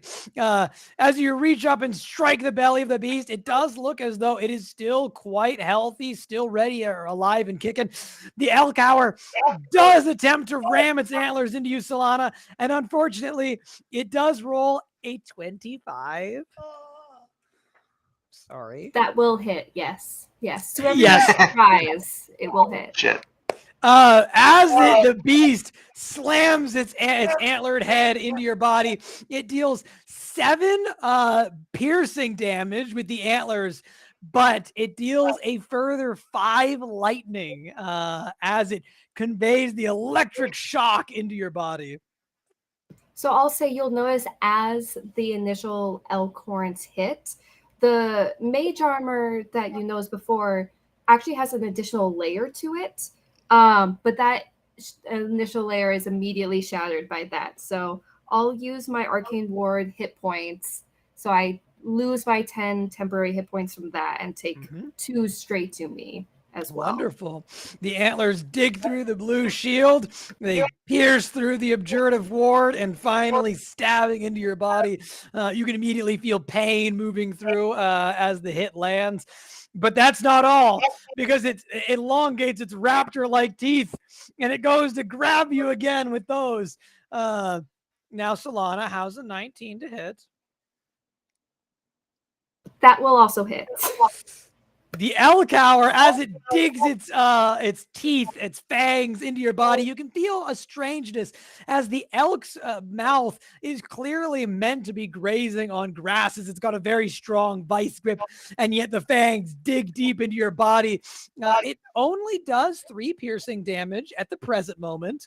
However, it is then going to use its movement to begin dragging you back towards the water. Unfortunately, it it cannot get you into the water just yet. And so it is going to end its turn in between all of its your allies. Xanthar, we go to you. I'm going to mess this thing up. So That's okay. I'm right This at the is a water's friendly edge, right? space to mess things up.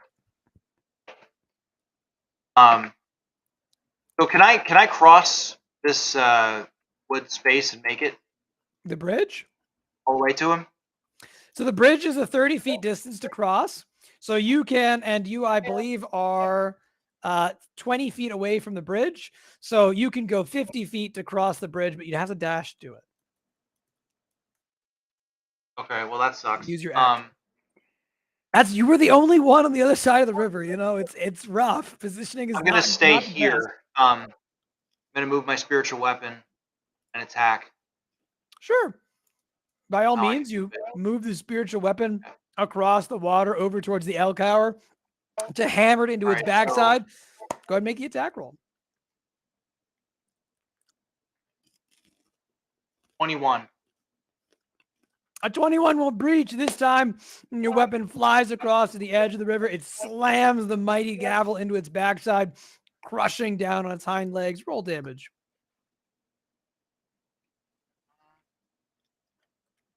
11. Oh, very nice. You do 11 damage with your spiritual weapon as the crushing blow hits the hind legs of the Elcower. It stumbles a little bit as it's holding on to Solana, but it does not make any injured cries. It's too busy holding on with its raptor-like teeth. Anything else you'd like to do, Xanthar? That was only your bonus action. I'll cast Healing Word on Solana. Very well. That is another thing that you ordinarily cannot do by the rules, but we are absolutely allowing you to cast bonus action spells during your action. By all means, what is the healing word of the day, my friend? 10 hit points. That's what you're gonna yell out 10 hit points. Oh no, okay. I don't know. Rise, Also, chicken, well- rise. Have you seen Aqua Teen Hunger Force before? You can say whatever you want. You can say Rasputin. You can say, bubblegum. You can say Elcower. You can say, don't die. May the light of Gerda heal you. Flavored. As you cast, you say, may the light of Gerda heal you. You watch as a divine radiant light shoots up from your mouth, out from your powered words, and it slams back down, a crescendo of divine energy onto Solana, who heals by up to 10 hit points as the red evocative light flows through your body, healing your wounds. That brings me back up to full. I only lost 5 total there, so I'll take it. Well done. I'm gonna end my turn. Very well. Grolga, we go to you. What would you like to do? So, I mean, this thing is right next to me. It's got Mhm. Solana in its grip. That's right. As far as dropping my shield and sword and then pulling out my two-handed maul, is that like a bonus action? Free action to drop my weapons, right? Free action to drop, and then if you have to go rifling through your bag for something, it is a full action. If it's something that's on your person already, like let's say you've got it strapped to your backside, Yeah. you don't have to worry about it costing any action economy. Okay. Just remember to pick up your sword and shield. No, definitely. Yeah. So dropping the sword and shield, and the maul is strapped behind my back to where it's accessible. Pulling it out, and as I pull it out, swinging into this thing heavily. Very well. I love the idea in my mind of you throwing weapons down. You get the heavy momentum of the swing as you pull it back around and go to slam it into its face. What is your attack roll? Now, naturally, you do have allies on the other side of the creature, so you do get advantage. I'm glad I said that. Now that I see. Thank you. I'll take the advantage. That 5 is a little light. Jeez. But not as light as 3. Yeah, that's 10 total. Unfortunately, a 10 does not hit. As you cleave the giant maul towards it, you're a little bit off balance, pulling over the top of the back of your head. You cleave with such force that it merely goes over top of the antlered creature and does not make contact. What else would you like to do? That's my turn. All right. We're having a rough time with this first combat. Hopefully the rest of the adventure doesn't see as many misses. I swear its AC is not that high. Kami, we go to you. What do you want to do? I'm going to take another unarmed strike at it. All I have is my fist, and I'm standing right next to it, so I might as well. You have the book, too. Don't sell yourself short. I do have the book. You can hit it with a book. Yeah, go ahead and use your fist. I'm going to use my fist. Go for it. 15. Now, you do have advantage as well, which means you get to roll the die a second time and take the higher of the 2 total if you should so desire. Now, I will tell you a 15 does hit, but you can crit fish. Maybe you get a critical. I'm going to go with the 15. Very well. A 15 easily breaches the AC of the creature. Roll damage. Come on. A 6. All right, you deal 6 more damage to the Elcower. What else would you like to do? I would like to yield my turn. I don't have much. Now, as a bonus action, as a monk, you can make an additional unarmed strike per turn. It's part of why monk has some pretty good options early Oh. game. Would you like to make a second punches strike? Yes. Very well. You also have an ability called Flurry of Blows, which if you want, you can spend 1 key point because you have 3 of them per day. And you can make 2 attacks with your fists instead of 1. Oh, So you can okay. technically do 3 attacks this turn if you want to. Well, I already rolled for the unarmed strike a 10. Does that mean I can do a Fury of Blows right after it as well? So you can do either 1 attack or you can do 2 attacks. But either way, all attacks that you make this turn have advantage. So you can roll that 10 again and see if you get a better one. Okay, I'm going to roll it again. 17. I'm going to take the 17. It's a much better roll. A 17 will, in fact, breach. Roll damage. Oh, come on. That's another 6. Wonderful. You deal another 6 bludgeoning damage as you punch into the thing a second time. Now, did you want to spend that key and get the 3rd strike, or is that it for your turn this time? No, I'll do it again. How do I spend the key, though? Or where's the key at? You have key is a resource that you have as a monk. And you have as many of them as equals your class. I'd have to look at your character sheet in particular to know exactly where that little thing is hiding and where you expend the key points from. So give me a moment while I pull that up. But suffice to say, you can make the other attack. Okay, sorry about that. I'm going to do another unarmed strike for 21. Nice. Wonderful. Another good hit. Roll damage. Come on. Oh, a 4. And I'm going to yield my turn. Very well. Seeing the bees attempting to steal Solana away, you prepare your fists of fury. You rocket a quick salvo of once, twice, thrice into the side of the beast. And as you bludgeon it with a salvo of punches, you notice that your fists come away from the creature with a small little speckling of this rainbow pearlescent dust across your fists. It's shiny and sparkly. You notice it's a little bit painful. It feels almost as though you've got these jagged metallic shards that are there, but it's almost like shards from the middle of your welding, or you're working with some sort of metallic tool. It's not enough to cause you anything other than like a little bit of discomfort. Solana, we go to you.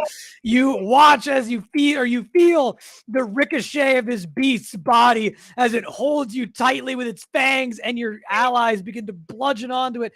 What will you do? So in theory, I would know how Thunder Wave works, right? Of course you would. You're a So wizard. would I know whether or not if I were to Thunder Wave this, I would get ripped with it at this point? Or could that, because it says if it fails, it gets pushed 10 feet away from me. You are correct. If you were to hit this thing with a Thunder Wave, you would free yourself from its grasp. Okay.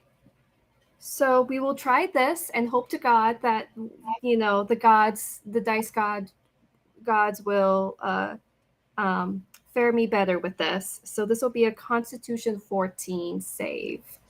Now, with Thunder Wave, you do need to choose a 15-foot cube in front of you. So yes. Can you make me your cube? Or you can make it with the sphere tool. It's a lot easier to do that. Okay, I'll do the sphere because I'm not sure how to use the other one. But so this would be 3 tiles. That's right, 3 tiles. We're gonna move that back. Nope. I got you here. Thank you. Of course. 3 tiles is a lot, isn't it? It is. I didn't realize it was quite so. Could I push it back more so that I can? Like so? Yes, that would be perfect. All right, very well. It looks like it's narrowly going to miss your allies. When you shoot it off at the creature, you can right-click to get rid of the orb. Do it, Rich. I will make and do it, Rich. I will make my Constitution saving throw. and it does get a 15 on its Constitution saving throw. Just barely. Just barely short. Oh, Passing, but it does still take damage. Roll the damage Yes. regardless. so 2d8 halved. 8 and a 3, so 11. Halved Very well, to 5. 5.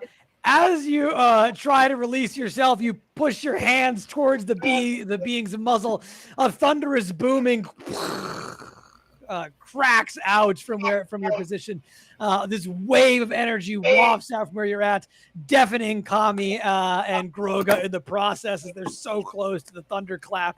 The beast seems to close its eyes and shake its head in pain as the sonorous wave is just crashing right over top of its head. It is, however, from your attack, it does appear quite bloodied at this point. It's taken quite a lot of damage. It's lost a lot of the scales on the side of its body, and from the various punches that it's seen, it's taken that thunder damage. You can see little trails of blood down its elf-like ears. What else do you want to do? So I don't really have a bonus action, unfortunately. So I'm just gonna kind of do a little awkward chuckle, hoping that I wasn't in this position, but here we are. So, we're just gonna see how this goes. All right, we now go to the Elk Hour. And the Elk Hour is going to do exactly what you expect it to do. The Elk Hour is going to drag you into the water. Uh-oh. Ambush predator as it is. Now, as it goes to drag you into the water, Solana, it is moving away from Groga and Kami, both who get to make opportunity attacks. We'll definitely swing with them all. Hopefully not at Solana. Why not? I mean, you're still going to hit something, right? True. Very true. If you hit in that one, you know what's gonna happen. It bleeds. Kill it. You do still have advantage, by the way. You can crit fish. Oh, I'll crit fish. I'm a DM of the player. I'm here to help you. Come on. Ooh. But that isn't helpful. Nevertheless, your attack does breach the AC of the creature. Roll damage. Sorry, I'm just checking. I believe. Do I have Smite as a paladin? Right? Where is it not? Of course you do. Yeah. Why is it not showing up here? Features and traits, maybe. Should be under spells, technically, right? If you keep swiping over, it should be under spells. That's right. That's what I And thought as Divine, well. I'm just not seeing it here for whatever reason. It's weird. we do know that Divine Smite is going to give you the extra 2d8 radiant damage when you cast it on this creature. So you can always just roll that with the additional of your damage if you can't find it on your sheet. Unless, of course, you're wanting to upcast it. In which case... No, I think it's 2d6 for this maul. So it will be 4d6 plus 3.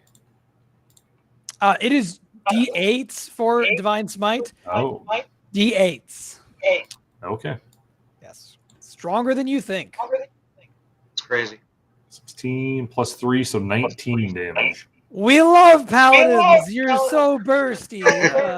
You, as you swing your massive ball, you crush into the back of the Elk Hour. You watch as it cripples the leg as it tries to continue limping into the water, hearing the bones snap, the sinews split outward, the blood sort of spurting out from underneath the strike of your maul. You can hear it groan out in pain as the strike lands. Kami, would you like to join in the assault of the Elk Hour? Yes, it bleeds. We must kill it. That's right. I'm doing another unarmed strike for 12.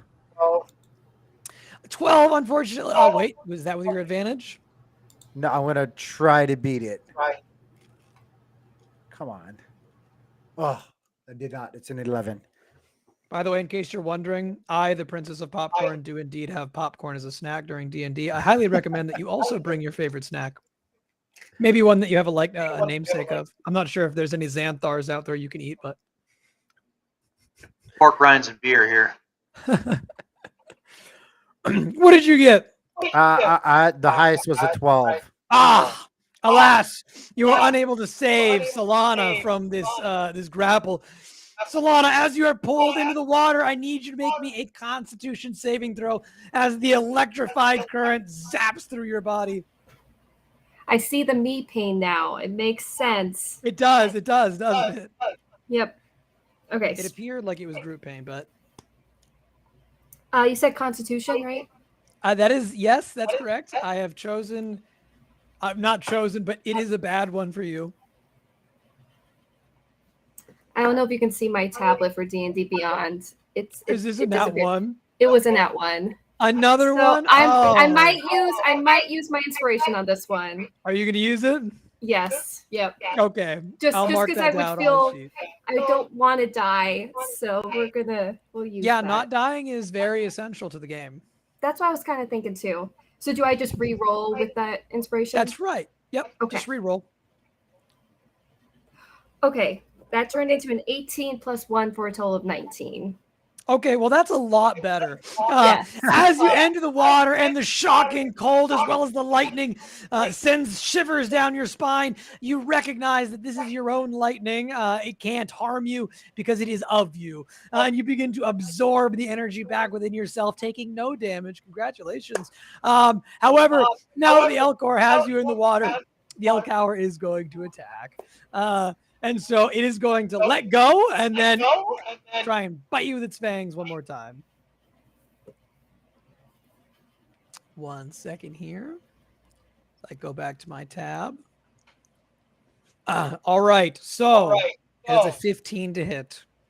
No, because my AC with mage armor is a 17. That's right. Congratulations. It just, as it goes to bite into you, it looks as though it would sink into your flesh, but the blue abjurative shield surrounding your body halts it as it just sort of slams against the energy and it's not able to penetrate or pierce into your body.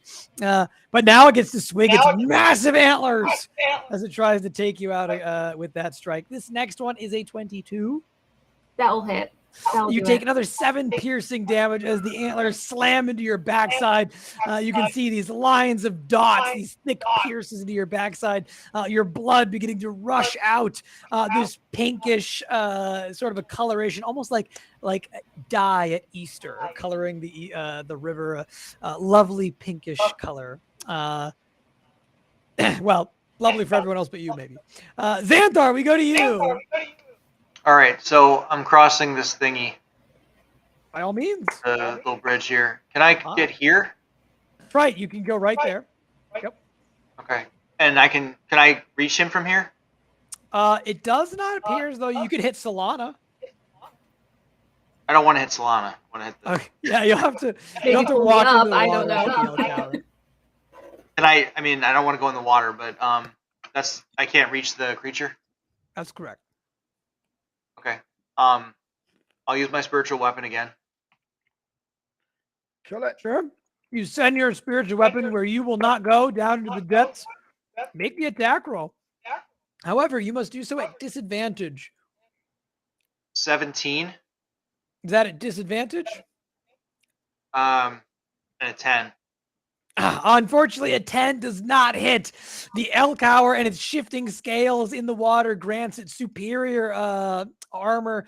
And as you go to swing with the hammer, you're not sure exactly where it's located. You splash into where you think it's at, but it looks like the body had moved slightly down or downstream a little bit. What else do you want to do? You know what? I'm going to try something cool. I've never used the spell before, but I want to cast Moonbeam on him. Oh, Moonbeam is a really cool spell. All right. You summon down a moonbeam over top of the creature. Can you show me where the moonbeam is? I'm pretty sure I know where you're going to put it, but just in case I'm It's wrong. a 13 Constitution. That's right. It is whenever they start their turn inside of the moonbeam, so it doesn't actually happen right now. When But they don't start worry. their turn? When they start their turn. Okay. I'll still do it, though. Of course. It's a wonderful spell.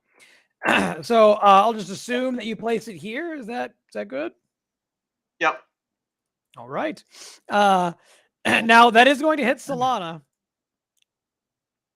Why can I move it so it doesn't?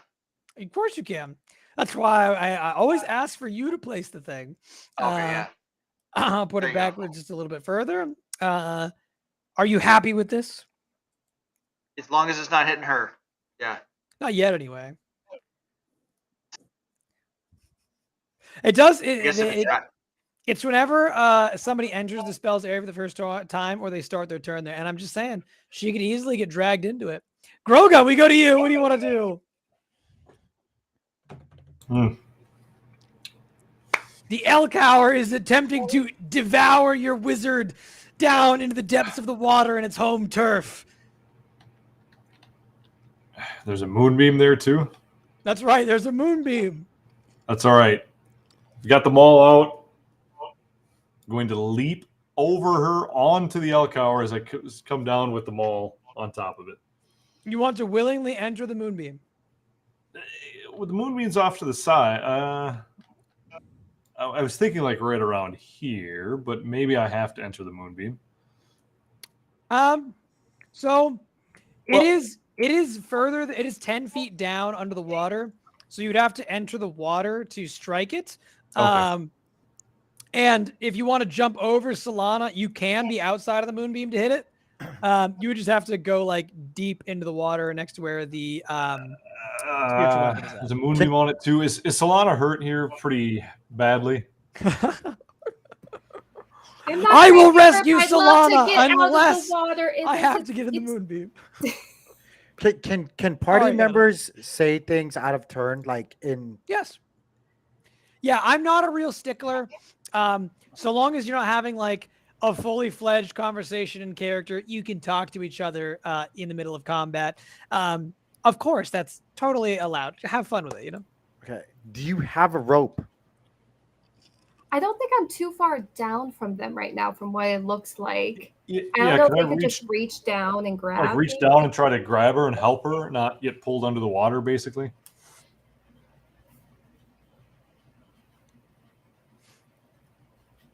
I'm sorry, come again. Say that again. Yeah, am I able to reach down and just kind of hold her and pull her back, basically? Yes, you could. You are within reach of Solana. You can attempt to wrest her from control. It would be a contested athletics check. Yeah, let's My do one that. question was, he released the bite to try and bite me again, and he hit me with the tail, but not the bite. So am I still grappled, or? You're not grappled Oh. right now. Oh, she's not grappled. Okay. Yeah, Nope. sorry, I wasn't. Okay. Yeah, I'll try to grab her and pull her away. Yeah, the difference here is that if you, of your own volition, try to move, you do take an opportunity attack. If something else moves you, whether by a spell effect or by their own action, technically speaking, you do not proc opportunity attacks, because if you think about it, you could shove an enemy like 7 times and get 7 opportunity attacks if they didn't have that as a rule, right? So, Right. yeah, if he grabs you and brings you out, no opportunity attack. Yeah, let's do that. All right, then, by all means, Solana, would you like to be grabbed? Absolutely, happily. All right, then there's no check required. You could just take her out of the water. Okay. Where are you dragging her to? Once you have her above water as well, she gives you a very, very wet hug. I'll kind of brush that off. You brush Water off the water, and as she gives you this Sorry, big sorry. hug, and you brush off the water, you get a little jolt from the lightning in the water. Oh, So you sorry, can- it's a little shocky. I'm so sorry. We'll get some like dryer lint or something later. Thank you so much. Wait, whoa. What is that? Don't worry about it. I was not looking. Anyway, I think I will worry about that. I'll position myself back towards the edge here, so Solana's protected as well. Just that's been there the entire Aw. time, by the way. Just been chilling. Very well. You position yourself in a different position. Kami, we go to you. What would you like to do? I'd like to back away from the water's edge, but still stay in between the two armed strangers and the witch. Very well. You place yourself out of the water behind some of your allies. Anything else you'd like to do with this turn?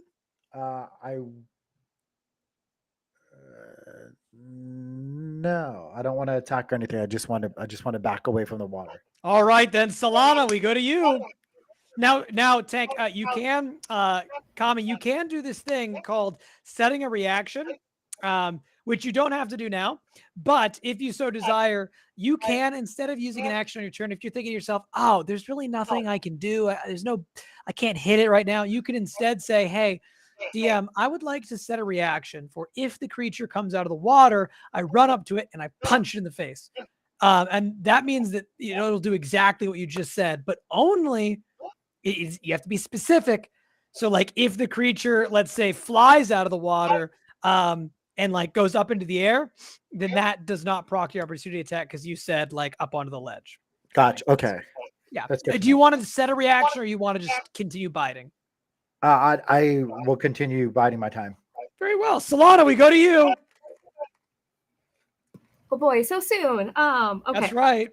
So I'm going to again continue profusely thanking Groga for saving me while I continue to back away. So we will move back here, just so you know, a little bit further from the scary water.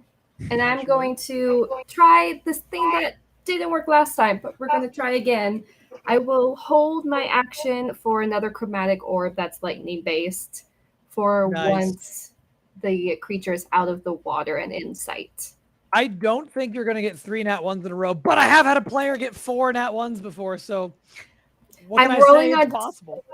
I mean, granted, I was going to say it was like Tailspire, but the second one was on here, so I don't know what to do. But we'll just see what happens. You have to put all of your dice in jail. Exactly. We go to the Elcower, which immediately takes the moonbeam damage.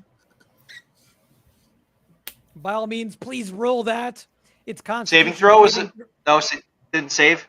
No, it got a 9. It also takes half damage, I think, if it fails anyway, Lee.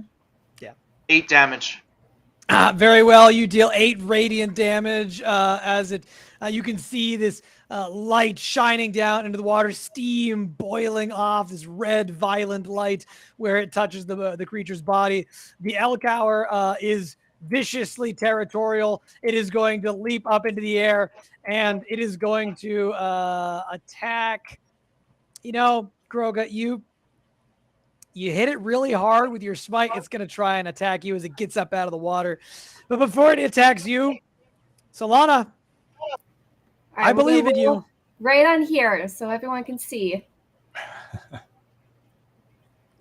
10. Okay, plus 6. Plus So 6. 16. A 16 will breach its AC. As it gets up out of the water, you lob an electrified ball of lightning that Okay. blasts into the side of the creature. It's 3. not got much life left. You could kill it here. 13 points of lightning damage. It has exactly 13 HP left. How would you like to script the killing of the Elcower? So she still has some of the lightning coursing through her from the river that didn't demolish her. So I'm going to have her actually turn towards the lightning that she sees in the meteor pile. Seeing that lightning, and will kind of just reach down and let the lightning course down over her arm, sucking up that lightning bolt, and then uses that to then turn it towards the Elcower. And I'll let you go from there. Amazing. You dip your hand in towards the crater. This blackened, strange lightning leaps up onto your hands. And you lob it over top of your body into this thunderous ball that slams down with such thunderous force. For a brief moment, the blackened lightning shoots up into the sky, darkening the whole world for what seems just a moment, as though cloud cover had taken away all of the sunlight, and then the daytime comes back with the Elcor slain onto the ground, its body plummeting before you and your mighty companions. It gives one final as it dies. Well done, team. Were Relax. we tasked with bringing some part of it back? I don't- Naturally, yes, of course. You must bring the Elcower back to your the Lord Verdo.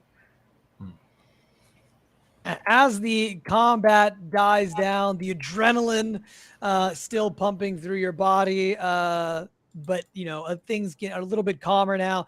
You look around at your companions, huffing and puffing. Solana clearly badly injured amongst a field of dice, and the feeling sets in as though not only have you barely recovered and made it through, but that you not only have you seen the powers and abilities of this newfound companion, but that other powers, foreign and strange to you, have seen your prowess too. Is there anything that you immediately would like to say or do, party, as you sit about the field of dice? I'll make sure that corpse doesn't fall into the water, but I'll also turn to our new friend here and ask, sir, what is your name? My name is Kami, and I thank you guys for coming to my aid. I guess. It's no problem at all. Fate has led us here today. I see that book that you have has a remnant of the god that I follow within it. Like, may I see it? No, this is the only thing that I know and possess. I would also be You have a nice careful with hat. the book. It kind of can. I'll be honest. While I was healing you, which I did do successfully, since you're here now, it did kind of. It kind of affected me a little bit. So I would just say to everyone, we should probably try carefully with it as well. Yeah. Did I notice anything about the book?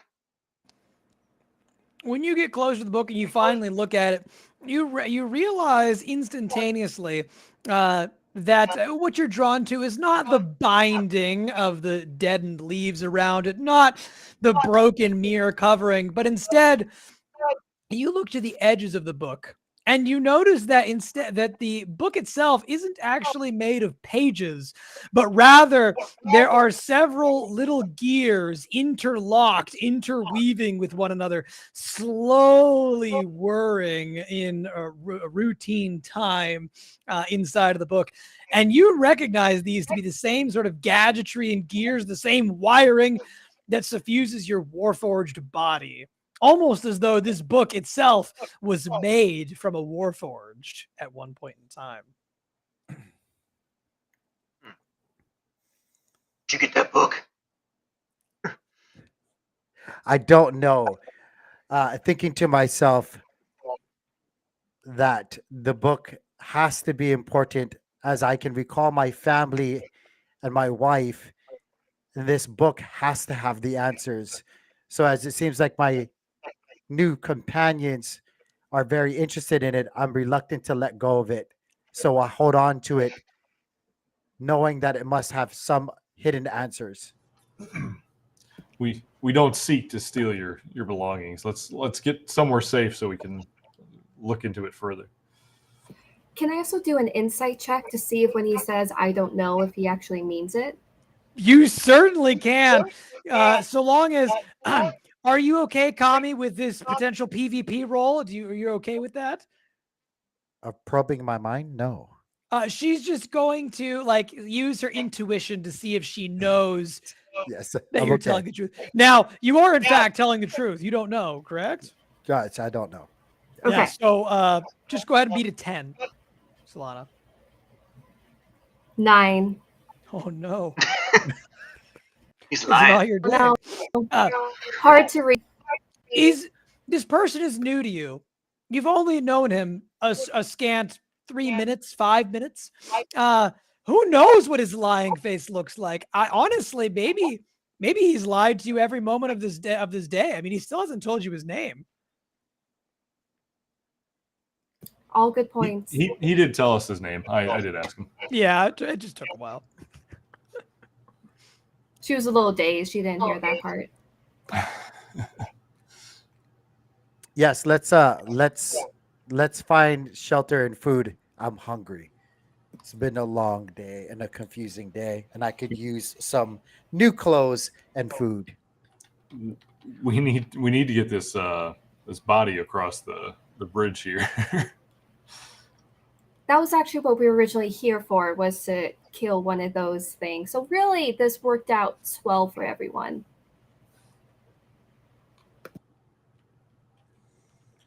So does I got a general question. So Sure. do when they obtain an item, Mhm. does that like weigh them down, or like how does that work? So in standard rules for Dungeons and Dragons, there is an encumbrance rule. However, we will not be using the encumbrance rule because I and you do not want to keep track of hundreds of pounds of weight.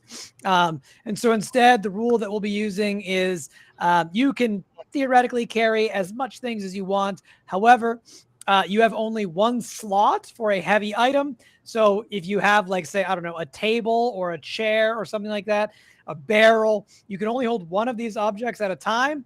It may cause you some difficulty in combat or what have you.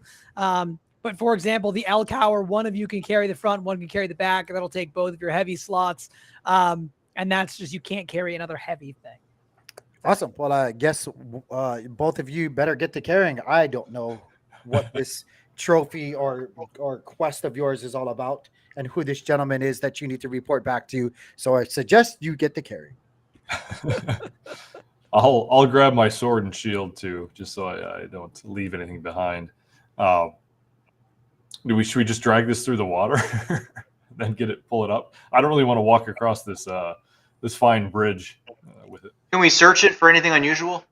Yeah, sure. Go ahead and give me an investigation check or a survival check. Can you define unusual? Just, I don't know. I mean, anything on it or anything that looks suspicious, or Sure. you say survival or what? Survival or investigation, your choice. Survival. 24. As you're looking inside of the Elk Hour's body, you do happen to find something unique. It looks as though very close to its neck, right about where you might suspect its voice box to be, there is a golden thread wrapped around its neck that ends in a locket of sorts.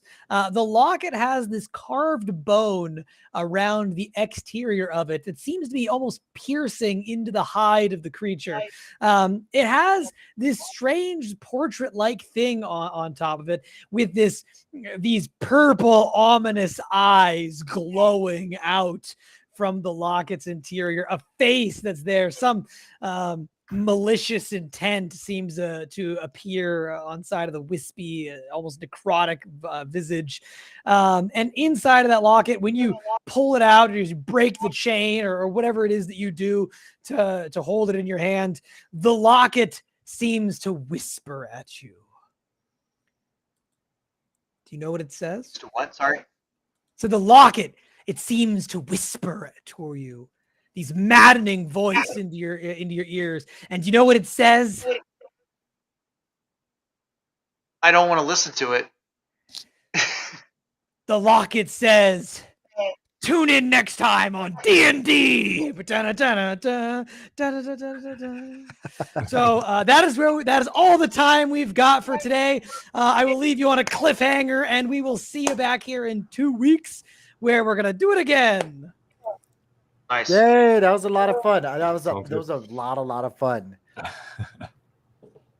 Stressful. That was one mighty first beast. encounter. Yes, you had your first boss fight of the game with the Elk Hour. The But hand hey, almost died.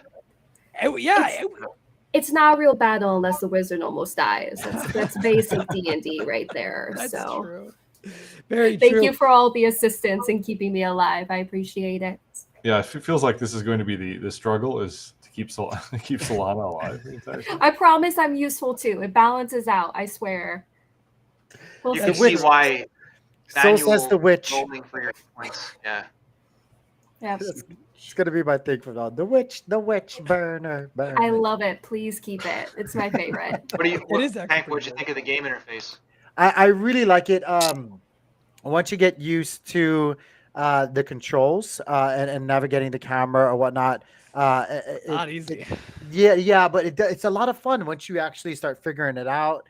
And I feel like it definitely helps you get into the game a lot more, and you know, and really feel the story, feel the lore, and it really sparks your creative juices as well.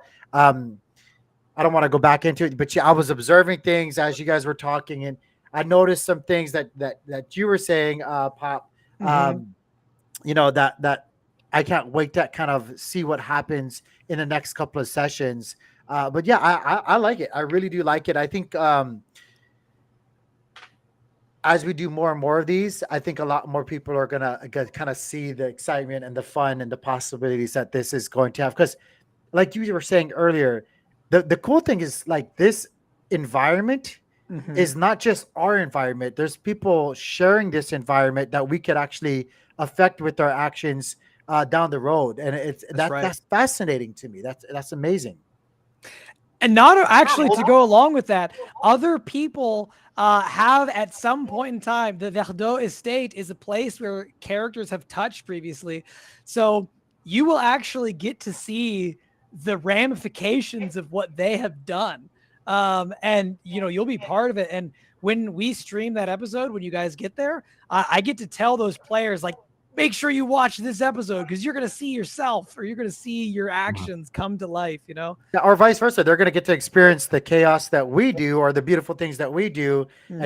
and yeah, and anybody later in the you know that's picking up these NFTs when they're available and whatnot, all of you guys will actually be able to be part of that lore, be part of that story, and anybody that comes along and wants to stream it with us or whatnot will be able to share that experience with people who are also playing the game and are following behind or maybe in front of our footsteps. You know, because we're going to be experiencing what they do sometimes before us. So that's really cool. I mean, there's nothing kind of going back into the crypto side of things. There's really nothing right now within the crypto landscape that's kind of doing this kind of things, bringing like old school, great fan base, great traditional D&D style, gameplay to with NFTs and like bridging that gap per se. It's really fascinating. This was a really really fun first experience for me.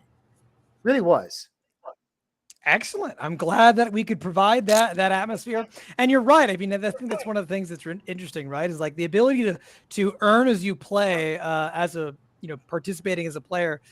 It's incredible, right? What a fantastic concept piece. Well, And and not so it's even like, that, but create as you like. This is, I'm such a and a lot of people in crypto, and just in general are so used to give me a path to follow as an MMO, and people are like, oh, MMOs, open worlds, but there's still a storyline that is the same storyline for everybody, no matter how many times you go back to progress in that storyline.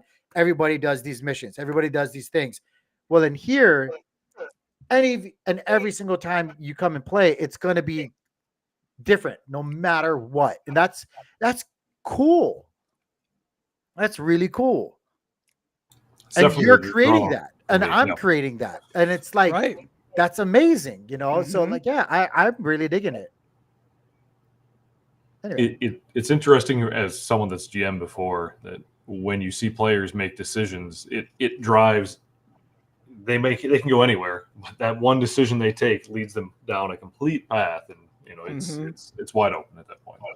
Not easy to be dungeon master, actually. But it's Oh challenging. yeah. It's amazing to watch you at your trade. It's amazing to watch even your companions, to come up on the fly because correct me if I'm wrong, there is supposed to be like a time limit for responses, right? Like you can't just sit there and mull it over. You need to be speaking. And then it's fascinating. It's really cool. Again, I sound like a kid that's just first experienced Christmas or whatnot, but it really is cool. It really is. It's super cool to see that It is. and to participate into it. So I really like it. I think the people in the Cosmos ecosystem and the people that get exposure to these NFTs and understand how the mechanics work, and who did get involved are going to really enjoy it as well. And that's just going to kind of grow not only the concept but like also the Cosmos ecosystem, the crypto people and their communities as well. So I think, man, I think this is a really, like you guys coming up with this is a really cool concept, really cool way to bring things together and make it all make sense and make it fun at the same time.